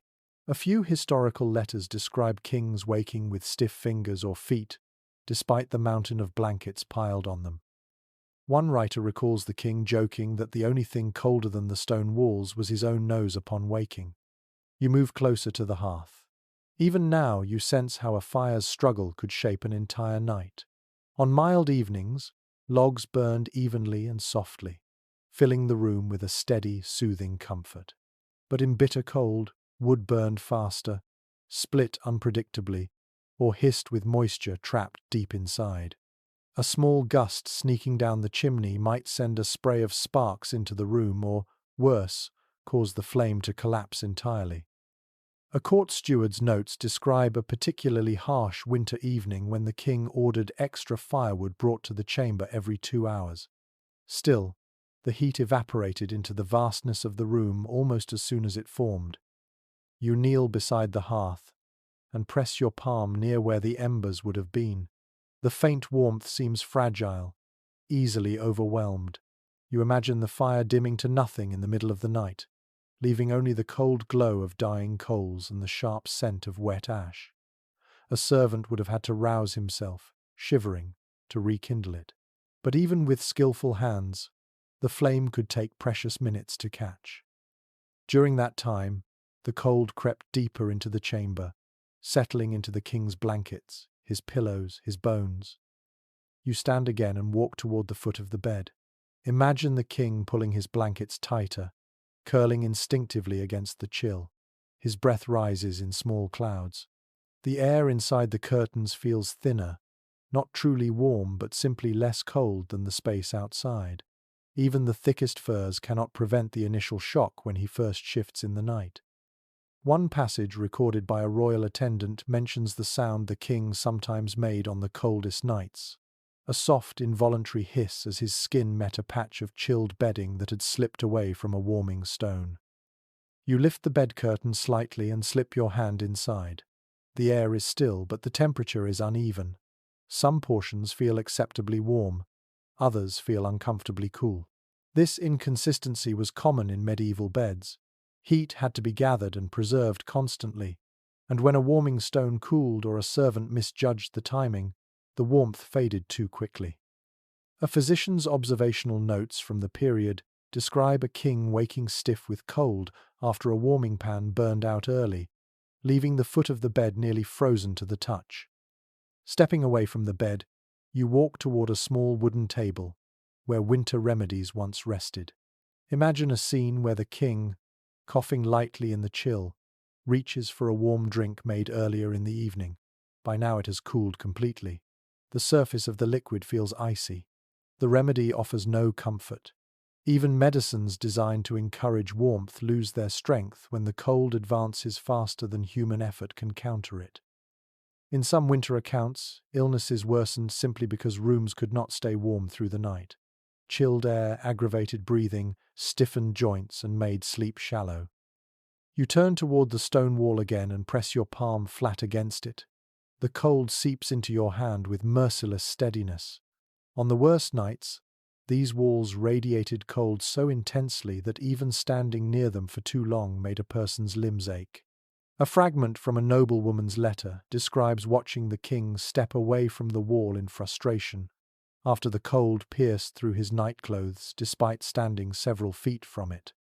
She wrote that the room felt carved from winter itself. You let your gaze drift toward the floor. Thick rugs usually softened the stone's chill, but even they failed sometimes. Beneath them, frost could form silently during severe weather, creating a subtle crunch when stepped on in the early hours. One castle servant recounted discovering frost crystals beneath a rug near the king's bed. He spent nearly an hour warming the area with heated stones before the king awoke. You continue walking, sensing the quiet heaviness that settles into the room when warmth falters. Sleep becomes uncertain. Each breath feels colder than the last. Dreams turn restless. You imagine the king's attendants exchanging uneasy looks in the dimness, knowing their efforts cannot fully tame the cold. They move more often, adjusting blankets, adding stones, whispering updates to one another as though fighting a silent enemy. Their movements create small swirls of cold air that seep into the bed curtains, despite every attempt to keep them still. You pause at the threshold of the room and listen. You can almost hear the castle's winter voice, the groan of timbers contracting with cold, the faint crackle of frost forming along the outer walls, the sharp whistle of wind twisting through high corridors. These sounds reminded the king that no matter how much help he received, winter maintained the upper hand. You step slowly back to the center of the room, letting the balance of cold and lingering warmth settle around you. There is a certain humility in these moments. Even a king, with all his wealth and attendants, faced nights when winter simply refused to yield. Yet these failures did not break the rhythm of his life. Instead, they guided him toward the final refuge of warmth that waited deeper within the castle. You breathe softly, feeling the chill press gently against your skin as the chamber grows still. Your attention shifts toward the inner heart of the royal quarters, where the king sought the ultimate retreat on the coldest nights. You turn toward the deepest part of the royal quarters, a space tucked behind a heavy inner door where the cold struggled to reach and the air felt thicker, almost sheltered. Every castle had such a place. It was not grand like the Great Hall, nor impressive like the king's receiving chambers. It was functional, private, designed with one purpose in mind: to protect the monarch from winter's most unforgiving nights. You walk slowly toward this imagined sanctuary, feeling the temperature shift as though you are stepping further into the castle's warmest heartbeat. You reach the inner doorway and rest your palm against it. The wood is smoother than the outer door, worn by years of hands passing through. You imagine the king retreating here after a night when even the main chamber proved too cold. He would rise from his bed, wrap himself in a heavy cloak, and move with quiet steps into this hidden refuge. Only a few attendants would follow him, carrying warming stones, furs, and a small lantern. Their breath showed visibly in the dimness, but the chill felt different here, less biting, more contained. You step through the doorway and enter the king's inner retreat. In your mind, the walls are lined with thick hangings that reach from ceiling to floor, overlapping slightly so no crack remains exposed. The fabric absorbs the cold, muffles the outside noise, and holds warmth like a deep breath. You approach one tapestry and press your hand lightly against it. Beneath your palm, you sense the faint warmth of wool tightly woven. These hangings were softer, denser, and far more expensive than those in the outer chamber. Some were lined with fur, some were doubled. Their purpose was not decoration but insulation. You move toward the hearth at the far end of the room. It is smaller than the main chamber's fireplace, but expertly crafted to radiate heat efficiently. Its stones are closer together, forming a snug cradle around the flames. You kneel beside the hearth and imagine a fire burning low but steady, its warmth spreading evenly rather than shooting upward and disappearing into high ceilings. A royal accounts ledger describes how this inner hearth was stocked with seasoned wood, carefully chosen for dryness and consistency. The goal was an uninterrupted burn, with minimal smoke and maximum heat. You lift a log, feeling its weight. Even in your imagination, you can tell someone selected it with care. As you stand, your attention shifts to a low wooden platform at the center of the room. On it sits a smaller bed, far less ornate than the grand bed in the main chamber. It is closer to the floor, surrounded by thick rugs, and protected on all sides by layered curtains. You approach it slowly. This bed was not meant for show. It was built for survival. The king came here when cold storms grew unbearable, or when sickness made him crave a tighter, warmer space. You lift the edge of the blanket and feel its heaviness, the way it falls like a warm wave across your skin. Inside the bed curtains, the air feels still. You slip your hand between the folds and sense a pocket of accumulated warmth. The structure is smaller, more intimate. There is less space for heat to escape. The blankets are thicker here, the furs more luxurious, the pillows arranged to cradle the body. A detailed note from a royal household inventory describes winter bedding reserved specifically for this inner retreat. Furs from lynx, beaver or fox were preferred, prized for their ability to hold heat even when temperatures plunged sharply. You place a warming stone on the mattress. In your imagination, it has just been wrapped in fresh cloth, still radiating heat. The stone sinks slightly into the bedding, releasing a slow, comforting warmth that spreads across the blanket. This inner retreat relied heavily on such stones. Here, attendants rotated them more frequently, knowing this was where the king relied on consistent warmth during the harshest nights. You walk around the bed, noticing a set of shelves built into the wall. On them rest small objects meant to support the king through cold nights. A flask of warm drink, a jar of soothing balm, a wool-lined hood for sleeping, and a pair of soft gloves. These items offer both comfort and reassurance. The inner room was not simply warmer. It was quieter. It was protected. It was a place where the king could let down the stiffness of duty and surrender to rest. You step back and look around the room as though seeing it through the king's eyes. The flicker of the smaller hearth casts gentle light across the hangings. The air moves slowly, barely disturbed by drafts. Even the sound of the storm outside is softened into a distant hum. You imagine the king settling into the bed, pulling the blankets to his chin and exhaling deeply as the warmth envelops him. Here, he is not a ruler, not a commander, not the figure everyone depends on. Here, he is simply a man trying to sleep through winter. You walk toward a small wooden stool near the bed. An attendant would sit here briefly, making sure the king was comfortable, adjusting the blankets or placing another warming stone at his feet. When the attendant finally withdrew, the curtain's whisper marked the beginning of the king's most peaceful rest. Silence gathered around him like a cloak. The fire glowed steadier in this smaller space. His breathing slowed. The cold outside lost its sharpness. The castle's long night finally softened. You take one last slow breath, letting the image of the king resting in this deepest haven settle around you.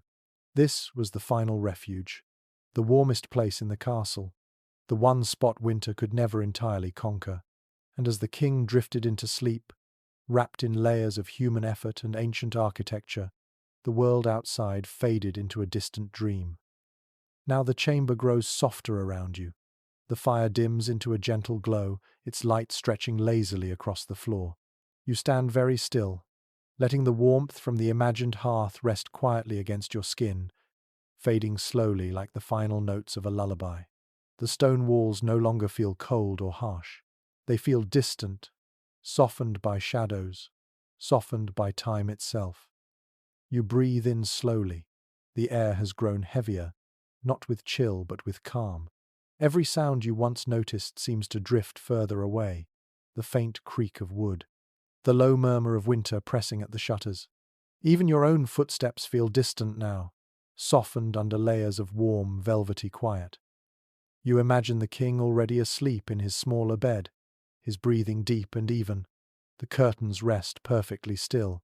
The fire hums softly. Nothing rushes here. Nothing demands. The night stretches long and gentle, asking nothing of you except to rest with it. You walk once more toward the center of the room, but your movements feel slower, smoother, almost suspended. Each inhale loosens the last bit of tension. Each exhale lets the cold slip away. The warmth settles deeper now, not just around you but within you, like a soft blanket tucked carefully along your edges. Outside, winter can roar. But here, inside this quiet chamber, the world feels hushed, protected, peaceful. So you let your eyes drift heavier. You let the fire's dim glow soften into darkness. You let the stone walls fade into warm shadows. And as the last of the night settles around you, you feel the same gentle safety that once helped a king fall asleep in the harshest winters. Good night.